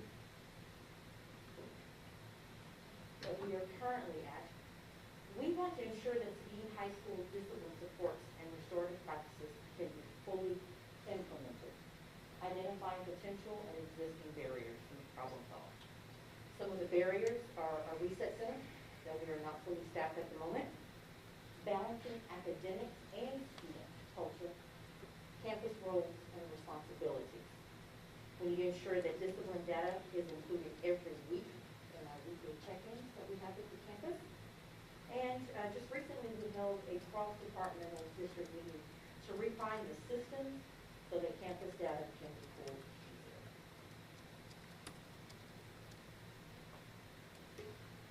Ms. Biddings, can you clarify, because what I don't want there to be a perception that Seguin is overlooking certain behaviors and not utilizing in-school suspension or suspension, but how we would utilize this reset center. And then the other thing that I want to remind everyone here about is that we are also held accountable for the number of placements outside of school as well. And so we've got to look at different ways to approach discipline rather than just the traditional methods, but we're not saying that we are going to just not have in place suspension or ISS because we're going to be utilizing the reset center. In fact, we haven't had the reset center at the high school. That's why we're having this discussion. But if you can talk to us about the purpose of the reset center and how we use that as a restorative way to address some of these behaviors that we're seeing. Absolutely. So the reset center is just like Dr. Guzeta says. We're not tearing away from anything that may be a discipline issue, but there are some things that we can talk through, work through, that doesn't necessarily have to be punitive. And when I say punitive, disciplinary, head on to DAP or head to suspension. There are various different things when it comes to restorative practice as far as alternative ways to sending someone to an in-school suspension or suspending them. In the process, it may be circles, restorative circles, where we sit down if there's an issue between a student and another student. It's a possibility that this reset center could have the two students work mutual agreements, discuss the different things. Sometimes it could be just misinformation between teacher and student. And the reset center would have that particular place to reset exactly what just happened. Let's go beyond the fact that I had to go do A through B. Why did that happen? Spend some more focused time. And sometimes it may be in the hallway, sometimes it may end up being in a different classroom. And the whole point and purpose is to figure out the root cause of what may or may not occur and get them back in the classroom. We know the learning occurs in the classroom. They're going to get the best education in the classroom with that teacher. And just like Dr. Guzeta said, it's not a, oh, okay, it's okay. No, there's plans and thoughts after that. It doesn't just stop after you and I have that conversation. There's a follow back. There's a follow through. We involve, sometimes, like you said, the teachers, but we also involve the parents. This may be involving our transition specialists, our counselors, or our CIS person, or the administrator. Anyone that has that knowledge and knowing and that person that student knows and can go to would be involved in that wraparound service. And that is something that we would like to see and do. Not saying there isn't going to be some things that are suspension. There's some we don't have a choice. But there are some things that we can look at and not be punitive immediately and kind of just have a reset. Sometimes that's all it takes. So it says that the reset center is not fully staffed. So what type of qualifications or skills are we looking for? So right now, as far as, perfect world, right? You have Perfect world. I won't look at Tony. Perfect. But one of the things that you want to make sure you get the right person and the right training. The student service department can lead that training for the restorative practice. You just don't want You want to make sure someone has gone through it and go through the restorative practice training, so go through the trust-based relational, different type of things. It just can't be a, you off this period, go ahead. No, we want to make sure that everything is in place and that we really look at the whole child. Is this a full-time job or is it half-time? Well, at this particular moment, what we are looking at is restructuring what we currently have. What we currently have as of today, I don't know, the 15th, and look to see how we can restructure that. We will actually be meeting part of our check-in this week to kind of look at the schedules currently as to what we can do with it. Okay, look forward to that. And this is, at each campus would have a particular place to go. I know you said they meet wherever they could, but would they have a designated space? Right now, the high school does have a designated space that is there. And we got 3 floors, so sometimes it may have to be an empty office. Depends on the situation, but they do have a designated space. And if that behavior continues, what happens then? Then that behavior continues and we go back to the traditional. And sometimes it could be municipal suspension, or it could be suspension, or it could be a DAP with the discipline. Mr. Guerra? Yeah, I think that's a real good program. I've read some articles on schools in state and out of state where they have been successful. The data is there. Yes, sir. In some cases, the student just needs a conversation Yes, sir. to get them started, and they'll benefit. From their perspective, they'll say, at least they're trying to do something before they put me in suspension. So I'm glad to see this program. Could you talk a little bit more about the other 2 bullet points under barriers, the balancing academics and student culture and the campus rules and responsibilities? Can you just explain that a little? Sure. So as we look at the academics and the student culture, if by some chance you're looking at a student, we talk about the whole child, you may have a situation where academics is questionable or they're doing well, but I'm having an issue here that may be emotional, it may be different type of things. So you make it a whole circle, as we say, and look at each aspect, because just because I'm having an issue for whatever the situation maybe doesn't mean I'm failing. But it could be I'm failing because I'm having a situation. So we have to look at the entire picture when we're going student by student. And what I mentioned a few minutes ago about campus roles and responsibilities, to look and see what we currently have and how we can restructure that to be able to assist the students. It's a huge effort from the helping with all the counselors team, the social workers, and our CIS as far as that is what we're looking at, restructuring our campus roles and responsibilities. All right, Mr. Cantu, I have a question, or something I'd like you to consider. On the task force pages with the status reports, could you consider putting last month's status report, just so we know that we're not going backwards? And I look at the whole child one, I'm looking at that thinking, were we there last month or are we going backwards? So I appreciate that. Thank you. Okay. Anybody else? All right. All right, thank you all. Appreciate it. And now to the main event. We have our secondary monthly report. And who's on first? Aha, it looks like AJB. AJB is coming to the front. Happy to see y'all.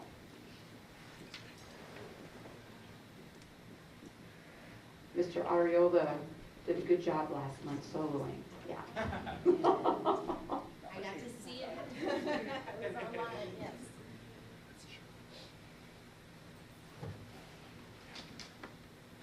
Good evening, Madam President and Dr. Gutierrez, Board of Trustees. I'm happy to be here and not online. Yes, I did hear they did a fabulous job. And of course, you know my team, my fabulous team. Mr. Ariola, my associate principal, and Ms. Gonzalez, my academic dean, fabulous team. So I'm going to go ahead and start off with some fabulous pictures.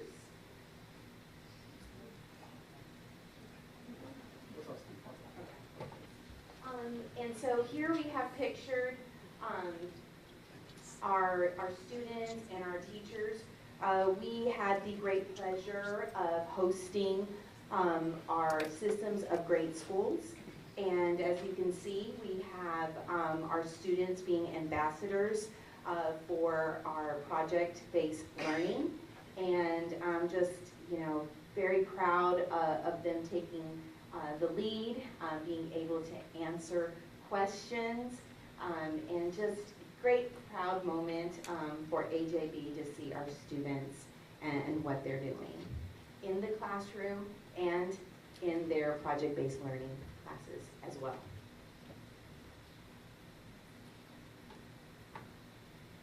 All right, so this is our attendance data, and as you can see, we are still up high from last year, and that's really what we base it on. As you can see in November, we'd like to round up, that's 93%. And we've just been giving out the rewards. The kids are really taking to the rewards that we're doing. We also started our morning announcements live, where we get to feature some of the classrooms, some of the teachers, myself, just really encouraging the grade levels to participate together and to show up for school, right? When we're at school, we're learning. So it is working. We're looking to actually amp up a little bit because once we start hitting December, we start seeing holidays. People want to take early holidays. And so we're just going to have to really up the ante for them and get some great rewards coming in. But our goal for the year is 95, and so we're working steadily to bring that up. As you can see here, we have our staff attendance. It's not something that we like to see. It has gone up, and so we're really just working on building that culture, right, of being the models there. And so I know these performance pays, that's going to only help with keeping our teachers there. And so we've done a couple of new things from the last. We are highlighting our movers and shakers, and we have their pictures. So we're highlighting some of our great teachers and their instruction. We passed out gift cards at the faculty meetings. We really want to make sure that they know we are a team, and so we've started that, and that was very well received. We also are doing, and this is a new one too, grade level awards for best attendance. So not just for the students, but also for the teachers of that grade level. So we're excited to start that and hopefully bring some of those numbers down as well.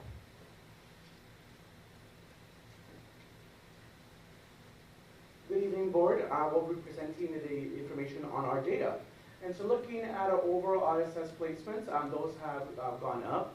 And obviously, but if you look at the suspensions, we have drastically gone down with that. Something that I want to let you guys know in terms of what we've done with our ISS teachers is we want to keep our kids in our classrooms. So you see some of the behaviors that grant obviously a student being ISS, but know that we have an amazing whole child coach, and we have our SCL teacher ambassadors that help us with that.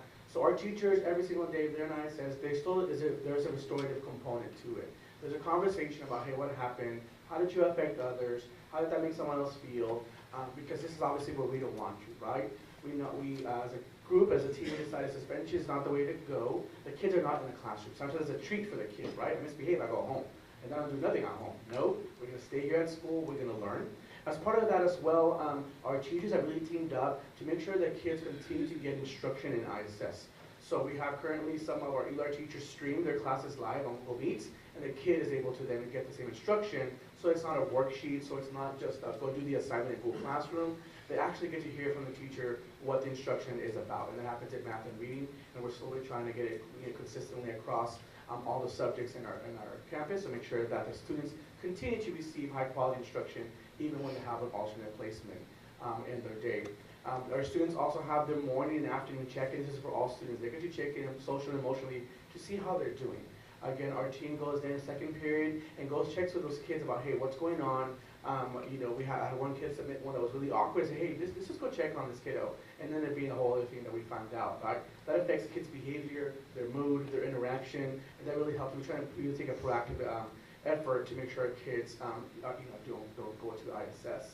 And then obviously our DA placements, we are up on DA placements on there. We have obviously some mandatory placements that have to go based on their offense. We do have some discretionaries that have gone up. These are obviously our constant behavior students at this point. We see it as a group and a committee, we discussed them, that discretionary placement is obviously DAP, but we're worked really hard as a team to make sure that those placements obviously don't happen.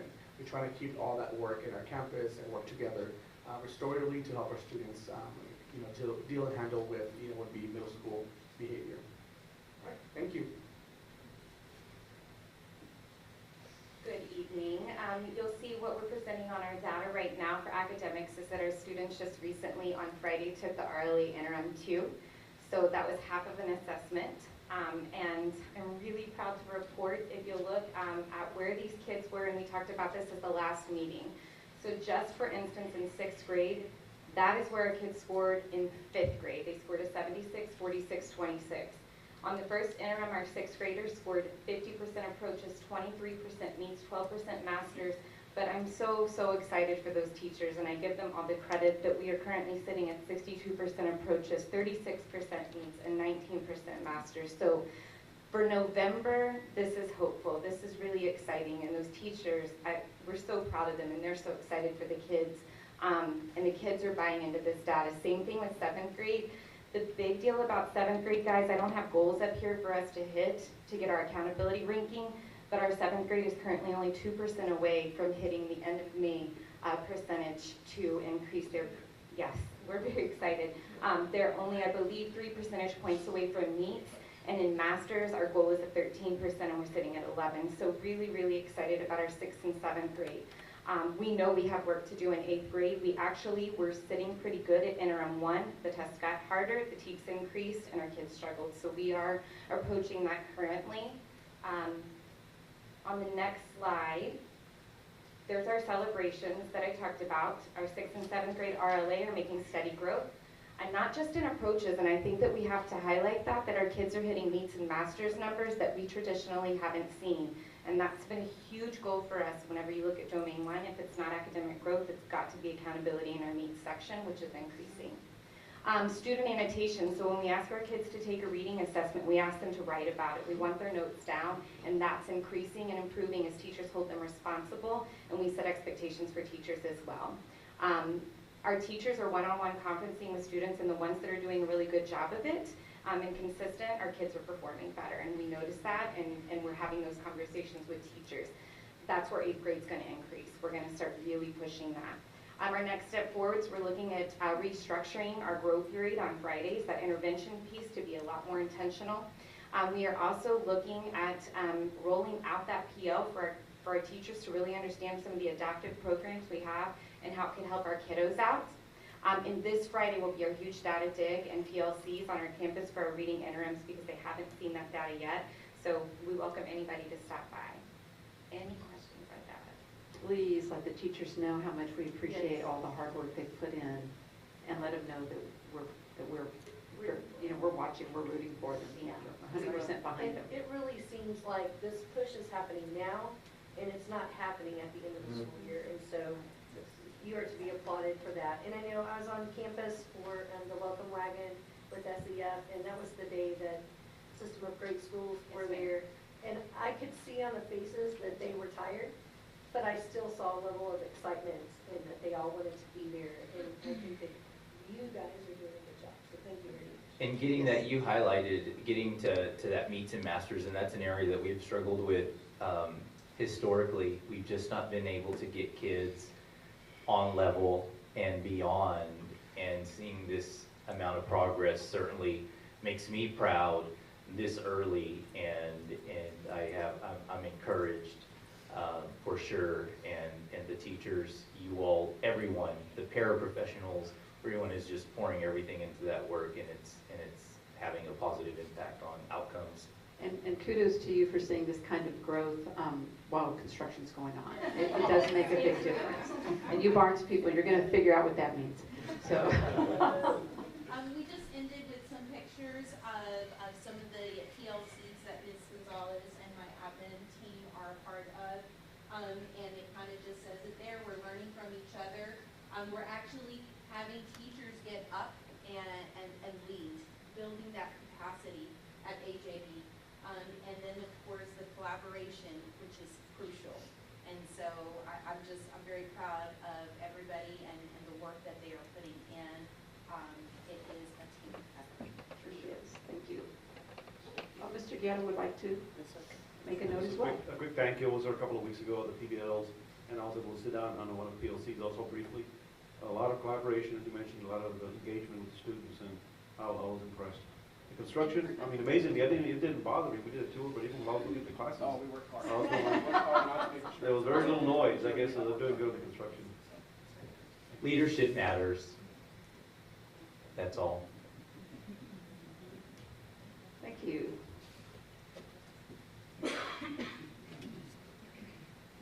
And good evening, Barnes.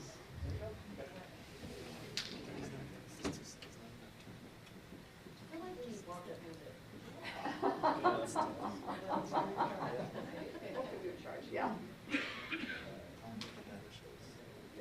President Thomas Jimenez, Dr. Gutierrez, members of the board, we are going to talk a little bit about what has been happening over the past couple of weeks. I think it's probably been 2.5, 3 weeks since we've seen you last, but we definitely have some positive points to share. So I'm just going to start out that we changed our pictures up, going with our mission of explore, reflect, and grow.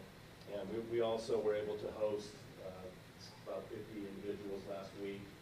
Great opportunity to showcase our kids and our teachers. We got into some classrooms, got some great feedback. But probably the most exciting part of it all was just seeing the kids. We rotated teachers, folks that were here from across the state. They stayed at the tables and we rotated our teachers. And we were able to highlight our Explore, Reflect, and Grow classes that we have on Friday. And it's kind of neat. There's people emailing, communicating with us that were at the SDS presentations and that have some questions and that might want to do some, maybe some things similar to what we're doing. So pretty exciting. Let's see if I can get that. All right, student attendance. We are up a couple percentage points from where we were last year at this time. Also up from where we were back on October 18th. So that's good news. We've had some individual conversations with folks, and also just really looking at, we know that there's a lot happening as far as teachers needing to get trained up on the new HQIM curriculum and things like that. So there are conversations occurring about other sorts of absences that haven't always occurred in the past. So just really making sure that our teachers are as present as possible for our kids. We know that that's an important piece. But going back to something else that's happening right now, our counselors have started looking at failure reports. So we're communicating with both of our counselors, and then we're also going and really side by side looking at our kids that have a lot of attendance issues. And go figure, there's a correlation between grades and attendance. So they're beginning to pull in small groups. I'm super excited, not just because I can go home and tell my wife, who's been a counselor for like 20 years, that I'm working closely with our counselors, but that's always nice. But it's awesome, it's nice to be able to have their voice and be able to share our leadership with them. So we're still pushing towards that goal of 95%, and I don't want to jinx anything, but people are starting to seem a little bit healthier. The other thing that I will add is last Friday, in talking with our attendance secretary, we were at 95%. And so we've had a couple Fridays where a lot of times Mondays and Fridays attendance will be down. But 95% is solid for us for a Friday, especially, just this time of year. Different things can come up. A lot of times people will want to head out on a Friday, whether it's to go watch a football game, a playoff, or something like that. So I'm really hoping that some of that is, attributed to the fact that we're having the Bowl Fridays. And I think it really does. I think it says a lot. And then these numbers that you have for attendance, both you and AJB at 92, 93, considering that we got hit with the flu, I think very early this year, I actually think these are really great numbers. So congratulations. Keep plugging away. And then our staff attendance, we have been going heavy with, we call it our Sunshine Squad. We have a group of teachers that are really trying to, kind of a grassroots level, be able to work on some incentive, be able to work on building the staff culture. And I feel like at times, we really need to be able to promote that. So we're lucky, we do have folks, whether it's PTC or partners, that are able to do some things, and it's really great to kind of celebrate our teachers, but at times we'll kind of get beyond, going door to door and giving them the treats and things like that, which is neat, but actually getting in, today we had our science department, it was a themed dress-up day by department, and so it was like a soccer mom thing that they did, and one of our new teachers had a referee jersey on, he was blowing the whistle, we had Miss Wilkie was on the megaphone and stuff, and it was nice to be able to put that out on social media. But yeah, we're definitely having conversations with teachers and really working through what we can do to increase the culture. All right, Miss Burtnagel, you get it with me. All right, good evening, everybody. This is just a quick snapshot of our discipline data. We have been trending down. We have noticed that our DAP numbers are starting to trend up.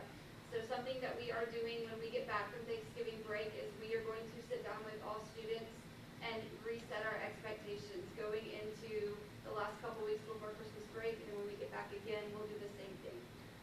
So resetting those expectations will hopefully keep those numbers trending back down. And we are excited that we have our first dance Friday night. And it is based off the PBIS incentives. I'm not planning to attend. So we have you for the DJ.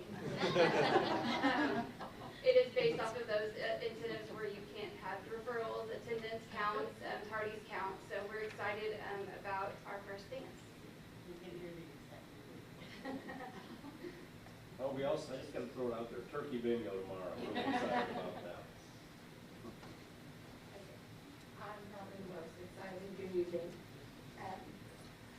The green just makes me happy up there. Our teachers have really embraced our academic monitoring piece that we rolled out within the last month, and they have just shined. And we've really seen a good trend moving forward in our 6th and 7th grade.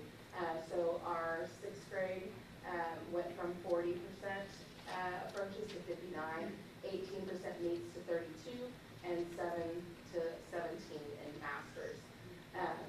So our, yes, we have a brand new teacher, and then a teacher who's coming to us from another state.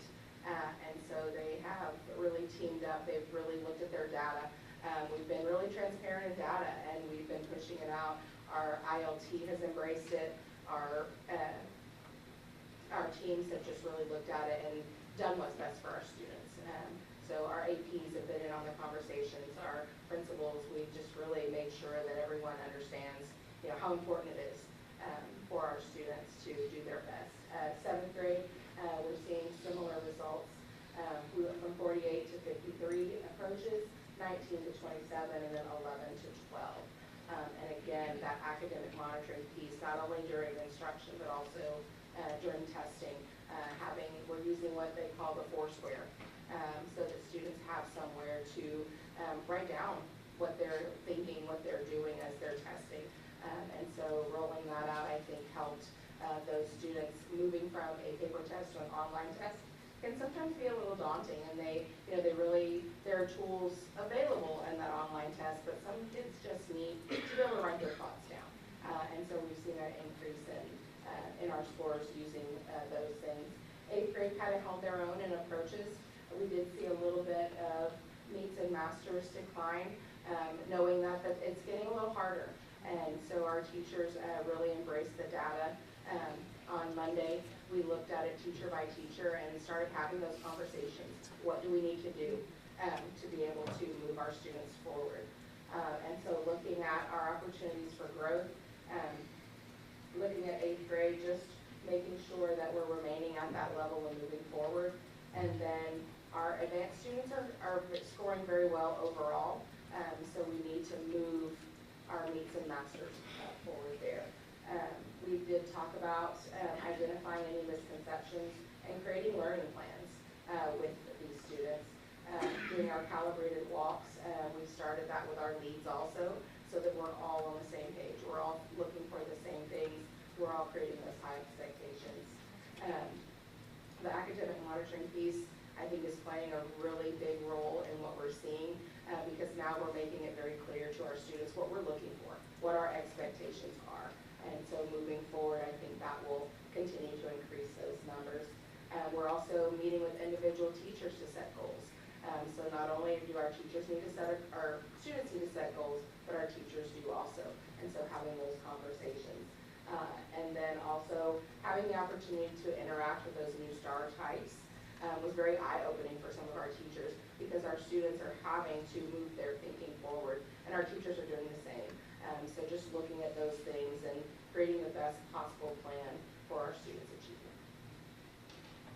I certainly want something that really stood out was in 8th grade math. At the end of the school year, we were at Barnes at 19% meets, and already you're seeing, was that 40% at meets in 8th grade math? 8th grade math. And so it's already doubled, and so all of your efforts collectively are making a difference in just that laser focus. And you're talking about, you know, what teachers are doing, what the expectations are, and it's not about just throwing out expectations, it's providing that support along the way and holding their hand so that you're building their capacity at the same time. And because of that, they're growing and kids are growing, but it is amazing progress, and I'm proud of the work that y'all are doing, and it's making a difference. And it's no wonder that TEA chose Seguin ISD to showcase both AJB and Barnes, and TEA has the opportunity to see this work everywhere. We've got over 1,000 school districts, and so your efforts are paying off. Kids are winning at the end of the day. And so I just ask AJB and Barnes, just don't give up, continue to monitor that data, whether it's attendance data, academic data, discipline data, and you're looking at that discipline data. You don't like the trend that you're seeing with DAEP, and you're going to have a reset, and you know that that's going to impact student achievement because there's a correlation there. And so I appreciate those efforts, and there's certainly so much to celebrate. And again, tell your teachers as well how much we appreciate all their efforts, and we're so proud of everything that's happening over at Barnes. Thank you. Thank you.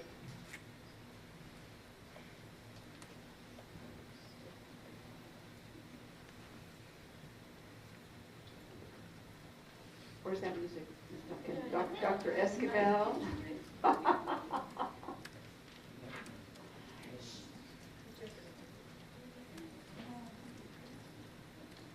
We'll put some thought into that. First of all, I hope you'll forgive me for saying the wrong name earlier. Oh, that's okay. I'm functioning on 4 hours sleep, so I think I'm actually doing pretty good. Can we put 30 minutes on the clock, please? Barnes told me 5 minutes, and they were yelling at it. So was AKB, sir. All right, good evening, everybody, again. Madam President, Board of Trustees, Dr. Gutierrez. We're going to have an abbreviated presentation for our Seguin High School, so if we can start rolling this, we will start moving. All right, so we'll start with just a couple of scenes from Seguin High School. Create, collaborate, and innovate. I thought that kind of represents what we're trying to do these past couple of weeks, so those are some nice pictures of some kids and staff. So let's roll. Okay, so we're going to go ahead and start with attendance. Mr. Randolph oversees this amazing, huge task for the campus, so he's going to talk a little bit about that. Thank you, Dr. Esquivel. So you can see here, our attendance is trending upward. We're still about a percentage point ahead of where we were last year. It's not where we want to be, but we are still up. We do have our exam exemption incentive for the month of November. That typically gives us a pretty big boost in attendance. So we're hoping that that's going to be a pretty big higher number the next time we do present. So that's our student attendance right now. with our staff attendance, we do have, you can see that the numbers have been going up over the last couple of months. We have been hit hard with the flu. Not only our staff members, but their family members. They're bringing me notes. They're showing me all the things that they're having to deal with at home. So we do have that. We are celebrating them. We are recognizing those that are on campus. We do have Jeans Week this week to kind of give them an incentive to be at campus, to limit those personal days, because we do have those people that do need to be out for those emergencies. So we're making sure that when we do have somebody out, it's for a needed reason. And so that's our attendance there. Moving on to our discipline data, I do want to show you that we've seen an improvement in the number of ISS and OSS placements from last year to this year. I attribute a lot of that to the conversations and the work that our APs are doing and meeting with students and parents. Again, I see more meetings on their schedules to sit down with parents as just a preventative and identifying some of the problems, the root causes that are causing some of the discipline issues before we move to suspensions. We did have an increase in our DAEP placements, and if you notice, it was by 6, and all of those were on the mandatory placement pieces, and I attribute that to a policy that we put in place recently in monitoring our bathrooms. We had a big issue with students vaping just uncontrollably in the bathrooms, and so what we've done is we've closed down all but one bathroom on each floor so that we can have monitors at those bathrooms. We had parents calling and saying their kids were afraid to go to the bathroom because there was too many kids in there. So we had to address that, and we had to address it immediately. And by doing that, we've limited the number of kids that are just going to the bathroom every period. So we're seeing a decrease in the number of times kids are out of class on that. But we're also addressing that vaping issue. And so we're catching more kids with that, and that's starting to go down a little bit.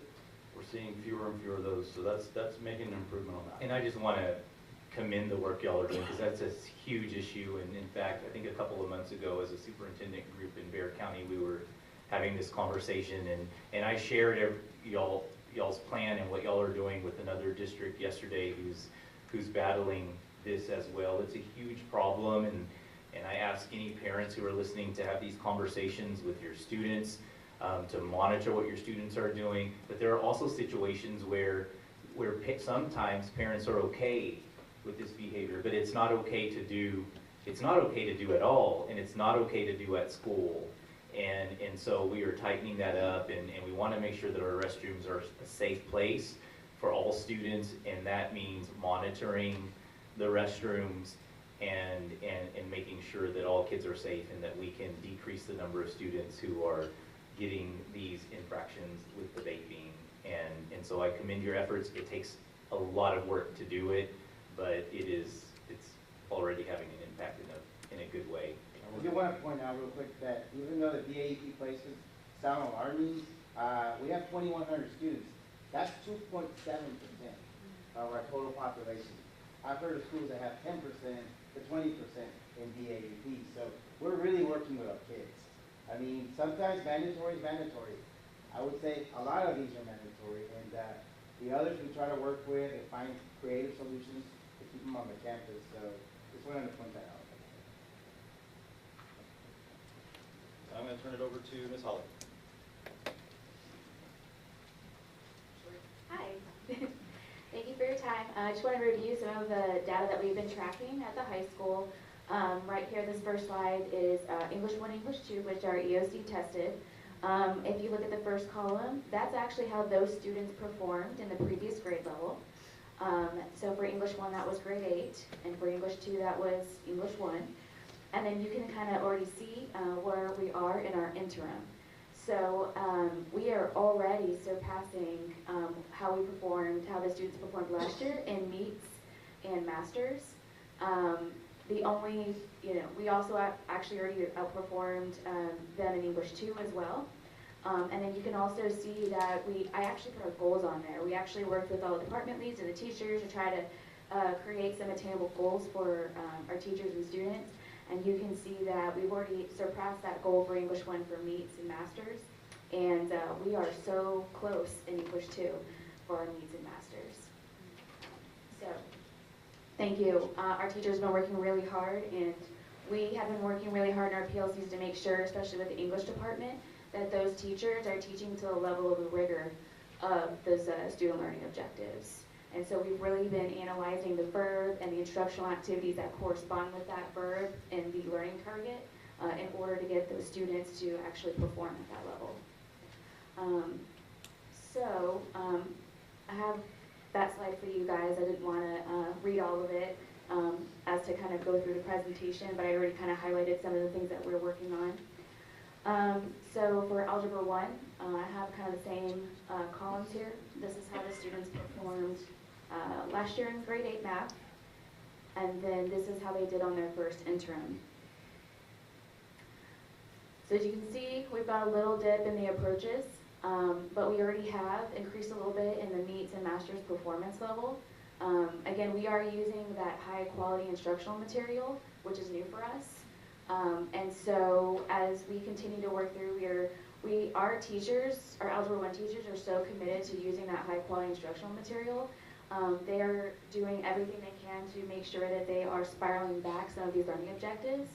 So this first interim really didn't cover, actually it covered a lot of the harder stuff, and so now they're going to start seeing those concepts over and over again, so we anticipate that these scores will increase. As you can see, we've got a huge goal that we're trying to meet, and we base that on previous year's data.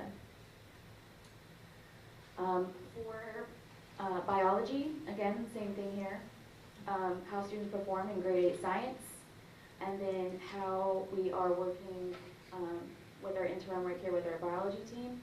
As you can see, we've already excelled how they performed last year. We have some really high goals in biology as well, and they are committed to really trying to incorporate more inquiry-based lessons and more student-centered activities to get those kids thinking at a higher level.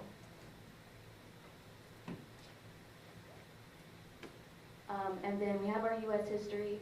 I don't have previous data on that because the last time I took a social studies test was grade 8, so it's been a few years. But I just wanted to show you, we have on level, then we have AP and dual credit U.S. history, and as you can see, they performed exceptionally well in their first assessments. And so, as you can see, the social studies U.S. history team has really set some high goals as well, and you can see that we're already kind of exceeding that in the AP dual credit, obviously, but we are doing well with the masters and meets as well. So, yeah. Do you have any questions I can answer for you? I just want to make a comment. You know, we have some pretty high goals, as you said. Yes, ma'am. And I'm seeing significant growth. And this is a really big deal for y'all as well as the 2 middle schools. And I think a lot of it needs to be attributed to the support that we're giving these teachers, as well as them, at least in my opinion, they're finally growing into an understanding of the PLCs and how to work together. And I couldn't be more happy right now, so thank you. Thank you. Any other comments? I just, I know that y'all are focused and you want to get as many distinctions as possible, and you're focused on biology, you're focused on social studies, of course, math and RLA, but having the opportunity to sit in on those check-ins, to just see the full cycle of everything as the teachers are going through the lesson design and really unpacking those standards to what you're looking for after reviewing those lessons or sitting in those POCs and going into the classroom and looking for very specific things and then following it up with feedback. And that's where we've seen the progress. And I think about visiting classrooms in August to, I think it was last week, and Mr. Guetta had the opportunity to come along and just seeing that growth. And with new teachers, y'all are building that capacity in a fast way, which is something that we have aimed to do for the past 6 years because of our high turnover and teachers going to larger districts. We know and realize you have to build that capacity in a fast way because our kids don't have time to wait for a teacher to get 10, 15 years of experience. And so all your efforts are paying off. I know there's been blood, sweat, and tears and a lot of conversations, but it's having a huge impact, and the way that you all have come together and created that guiding coalition for the work with PLCs and how you have embraced everything with Solution Tree is to be commended. And I know I'm talking a lot, but I want our board to know what y'all are doing and to celebrate the work that y'all are doing. Y'all are working just as hard as the middle schools, and y'all are laser focused. Y'all have a goal to be a big B or better in 23, and y'all are well on the way. And I also want y'all, and Ms. Burton-Mogul's still back there, and the middle school administrators to know it's a big ask for y'all to be here every month to give this presentation, but we really appreciate it. And I think it's not only for us, if there, there's quite a few people in the audience right now, and hopefully people watching online, or maybe they'll watch it tomorrow, but I want everybody to know how much we appreciate the work that all of y'all are doing. Yes, and I will be Mr. remiss Schmidt's back there too. not to say thank you for the partnership with Solution Tree. That's been a big deal for us. And also Mark Cantu, Andrea, and all the coordinators who support the high school. I mean, this is all, we're in this together. I mean, and then sometimes, we have those really difficult conversations, but I know everybody's pulling for us, and we're looking at the B in 23, and that's what we want to deliver to this community. So thank you very much.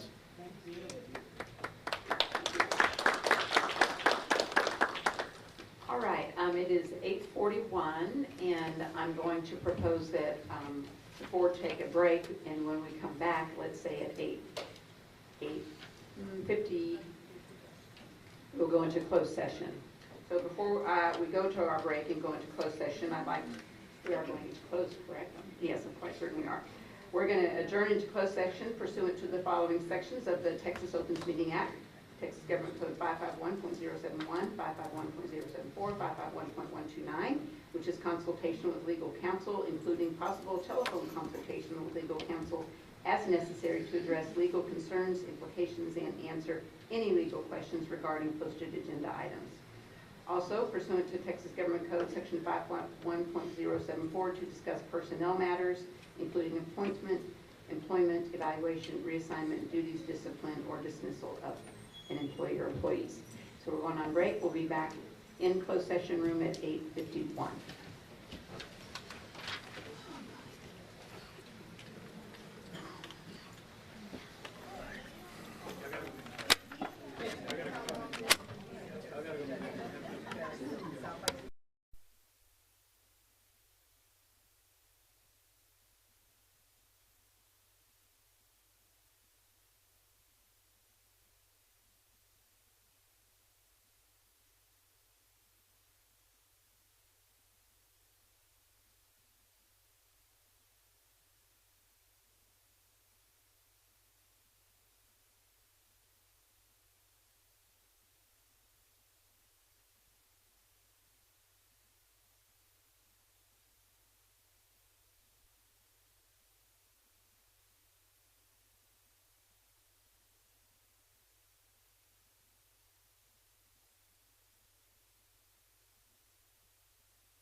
Okay, it is 9:24, and we are going to reconvene to open meetings, and we'll be taking no action.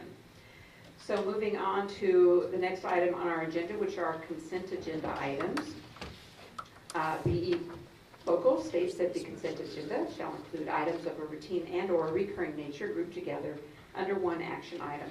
All such items shall be acted upon by one vote without separate discussion unless a board member requests that an item be withdrawn for individual consideration. The remaining items shall be adopted under a single motion and vote as applicable.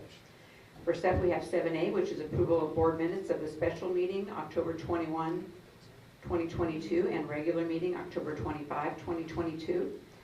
7B, approval of tax collection reports for October 2022. 7C, approval of donations received October 2022. 7D, approval of tax roll levy for the 2020 tax year. 7E, adoption of a resolution stating review of investment policy and designation of investment officers.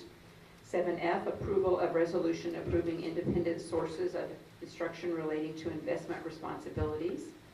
7G, personnel information from professional employees. And 7H, acknowledgement of Public Information Act requests from October through November 2022. Do any of the trustees wish to pull any of these for individual consideration? If not, do I hear a motion for approval? Mr. Amador's given me a motion for approval. Do I hear a second? Second from Ms. Moreno. No further questions. All in favor, raise your hand, your right hand. All opposed, same sign. Motion carries 7-0.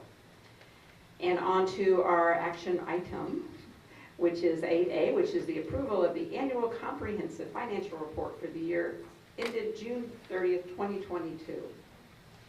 Good to see you. I never really am sure which do I. Red one means it's on. There you go. You'd think after 25 years I'd know whether it's on or not, but I'm slow. So, President Jimenez, Dr. Gutierrez, members of the board, happy to present to you this evening the annual financial report. This is now, the title has changed. It used to be called the Comprehensive Annual Financial Report. It turns out that that acronym is a derogatory term in certain languages. Don't ask me which language, but they have now changed it to the ACFR, which is instead of CAFR. Instead of CAFR. So the annual comprehensive financial report is what is referred to now. It's the same document with a different acronym. And what I'd like to do is introduce our auditor. We have a new audit firm. This is the first year with Belt Harris Pahacek. We actually have worked with Belt Harris Pahacek back about 10 years ago, and we're happy to have them back as our audit firm for the current year.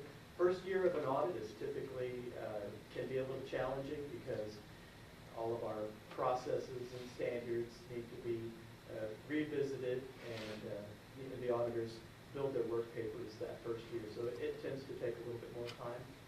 But I'll introduce you to our auditor here in just a moment. Before I do, I'd like to or at least recognize the efforts of Ms.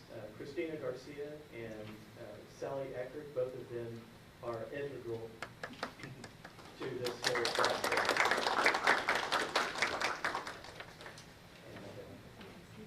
And now they're ready to go home, I'm sure. But what I'd like to do now is introduce you to Mr. Daniel Kiebert with Belt Harris Pahacek. He's going to go over a few highlights from our annual comprehensive financial report.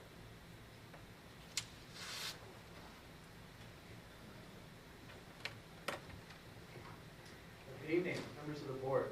It's so nice to save the 30-minute presentation for the end of the agenda. I'm going to be as brief as possible, take you through a couple of key highlights, take any questions you have at the end, and then get out of your hair. Before I start, I do want to echo what Tony said about the staff, specifically Christina and Sally. I got to work with them quite one-on-one throughout this entire process. In general, having somebody as responsive as they are to an auditor in my requests, so willing to collaborate on different processes and procedures and things of that nature is awesome. I love working with people like them. So I really do appreciate it. I always tell people, it's really the finance team's job to stay in compliance with rules and regulations all throughout the year, make sure they're doing all 10,000 things right that they're supposed to do right. And it's sort of our job to come in and nitpick. And so I get to come present to you, but really all year long, it's those people that are doing the hard work. So I would like to echo our gratitude to them as well. So I'm just going to take you through a couple of pages in the brown book in front of you, your annual comprehensive financial report. I'll start on page number 11. Page number 11 is our independent auditor's report, otherwise known as an opinion letter. I am pleased to say we have issued an unmodified opinion on the district's financial statements. That is the highest level of assurance we as independent auditors can give that the district's financial statements are materially correct and that all of the required disclosures by the generally accepted accounting principles in the United States have been made. In other words, it's a clean opinion, it's what you want to hear. If you'll flip back with me to page number 25. Page number 25 is a statement of net position, otherwise known as a balance sheet. This financial statement is for what we call government-wide activities. It's presented on a full accrual basis of accounting, which means it contains all those long-term items like your capital assets, any long-term debt, pension, OPEB obligations, things of that nature. I'll just point out that at the end of the year, between governmental and business type activities, the district ended the year with total assets of about $246 million, total liabilities of about $236 million, and overall a deficit net position of about $2.5 million. Overall, that deficit has been reduced by about $9 million this year, so trending in the right direction. If you'll flip back with me to page number 28. Page number 28 is that same type of financial statement, a balance sheet, if you will. However, this is presented on a modified accrual basis of accounting, which is more in line with the basis of accounting you would adopt your budgets. Those long-term items like assets, long-term debt, they're not included here. This is much more of a true picture of sort of year-to-year activity. I'll just point out that at the end of the year, your general fund ended the year with total assets of about $46.3 million, total liabilities of about $8 million, and an overall ending fund balance of about $36.5 million. And then if we go back to page 32, we'll see how we got there. Page number 32 is our statement of revenues, expenditures, and changes in fund balance, otherwise known as an income statement. Again, on that same modified accrual basis of accounting, so very close to how you would adopt your budget. I'll just point out here that again, the general fund ended the year with total revenues of about $66.4 million, total expenditures of about $62.4 million, and after some sale of assets, you ended up with a total increase in your ending general fund balance of about $4.8 million, leaving you with that $36.5 million. In general, as an indicator of financial health, we typically look at that ending fund balance number to be about 3 to 6 months worth of operating expenditures. So with your $36.5 million fund balance, it represents a little bit over 50%, a little bit more than 6 months of operating expenditures for the year. So very, very healthy fund balance there. In general, if we did that same type of analysis, including all of the other funds of the district, your debt service fund, capital projects, any of your grant funds, things of that nature, you're sitting about closer to about 57% of operating expenditures in that fund balance. So again, overall very, very healthy. So with that, I'll take any questions you might have. I know this is a large document, so if you care to read over the Thanksgiving break, if you have any questions, please pass those along to the staff and we can get those answered for you.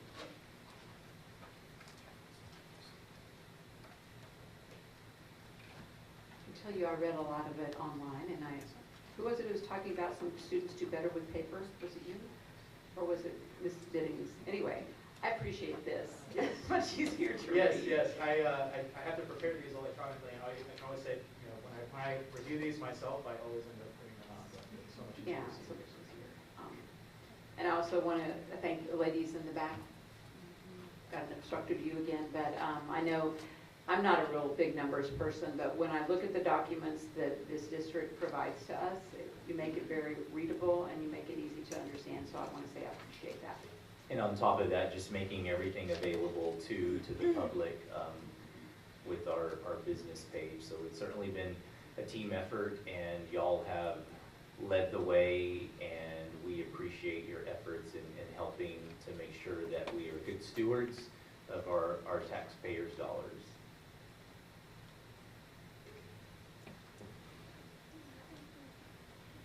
Questions, comments?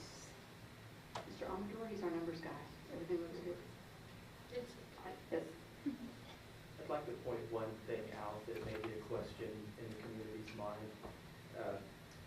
Mr. Hebert did a nice job of presenting the information on page 25, but leaving us hanging with the fact that we have a negative net position could raise eyebrows. I want to explain why Seguin ISD and most districts will have a negative net position. That's not your fund balance. Your net position includes things like, as you'll notice at the bottom of the page, the deferred inflow resources. You see deferred inflows for pensions. You see deferred inflows for other post-employment benefits. That's what that OPEB means. And deferred inflows for leases, which isn't quite as significant as those. Those are all associated with the district's share of TRS, and as you can imagine, when you add that burden in, those future burdens in that haven't been funded yet, and those are future burdens, you would certainly expect to have a negative net position. Mr. Hebert, would you? Yeah, so I'll just echo what Tony said. The reason that these items ultimately were presented on the district's financial statements, the pension standard was back in 2016, and the OPEB standard is going to be 1 or 2 years later. But these are very substantial liabilities. If you obviously don't care about pensions and things of that nature. However, it's very, very difficult. It's not a liability that you're going to have to pay tomorrow. It's not a liability that we know how much it's going to be tomorrow, right? That's how pension plans work. Pension plan assets change over time. So as the standards required us to bring these on to school districts' financial statements, it really caused the same effect across virtually all of our school districts. Was you bring this huge liability on, and now all of a sudden you're talking about a negative net position. Really, everyone's in the same boat. And so as the pension plans become funded, that liability will continue to decrease, and your net position will slowly move back towards a positive. Just wanted to make sure that was clear.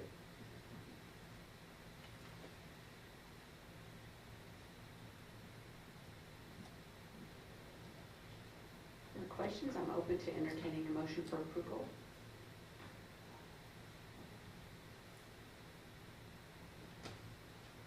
Okay. Mr. Guerra has motioned to approve the annual comprehensive financial report, the ACFR, correct? Okay, for the year that ended June 30th, 2022. I have a second from Ms. Crittenden. No further questions or comments? All right, all in favor, raise your right hand. Opposed, same sign. Motion carries 7-0. Thank you. Thank you. Thank you for sticking around. Appreciate Absolutely. it. Thank you. All right. So that is it for our action items this evening. Last up, we have see if the board has any comments or requests. Is there anybody out there who has a comment or request? That would be me. Thank you, Ms. Moran.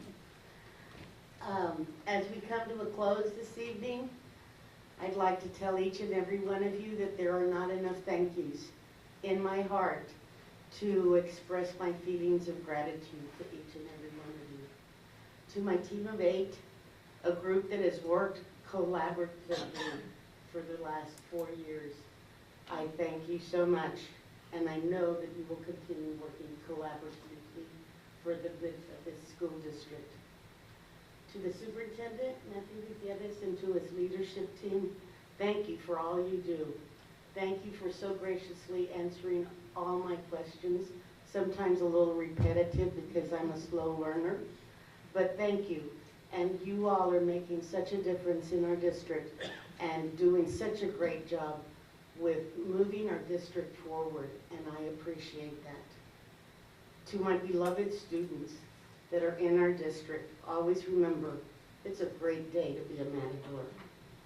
To the foundation of Seguin ISD, that being our staff, no matter whether they are teachers, principals, business office workers, anyone that works for Seguin ISD, please know that your hard work does not go unnoticed and is greatly appreciated very much. And to my family, even though they're all gone because they had to go eat, for always having my back. And to you, Josh Bright, best of luck. I hope you continue working for the best of our school district, and I know you will. Thank you so much, everybody. and I'll miss you, but I won't be far away. Thank you. With the time to ask for a motion to adjourn. So, Ms. Duncan beat you to it. Okay, Mr. Almador has second. All in favor, raise your right hand. We adjourn. It is 9:39. You were fast.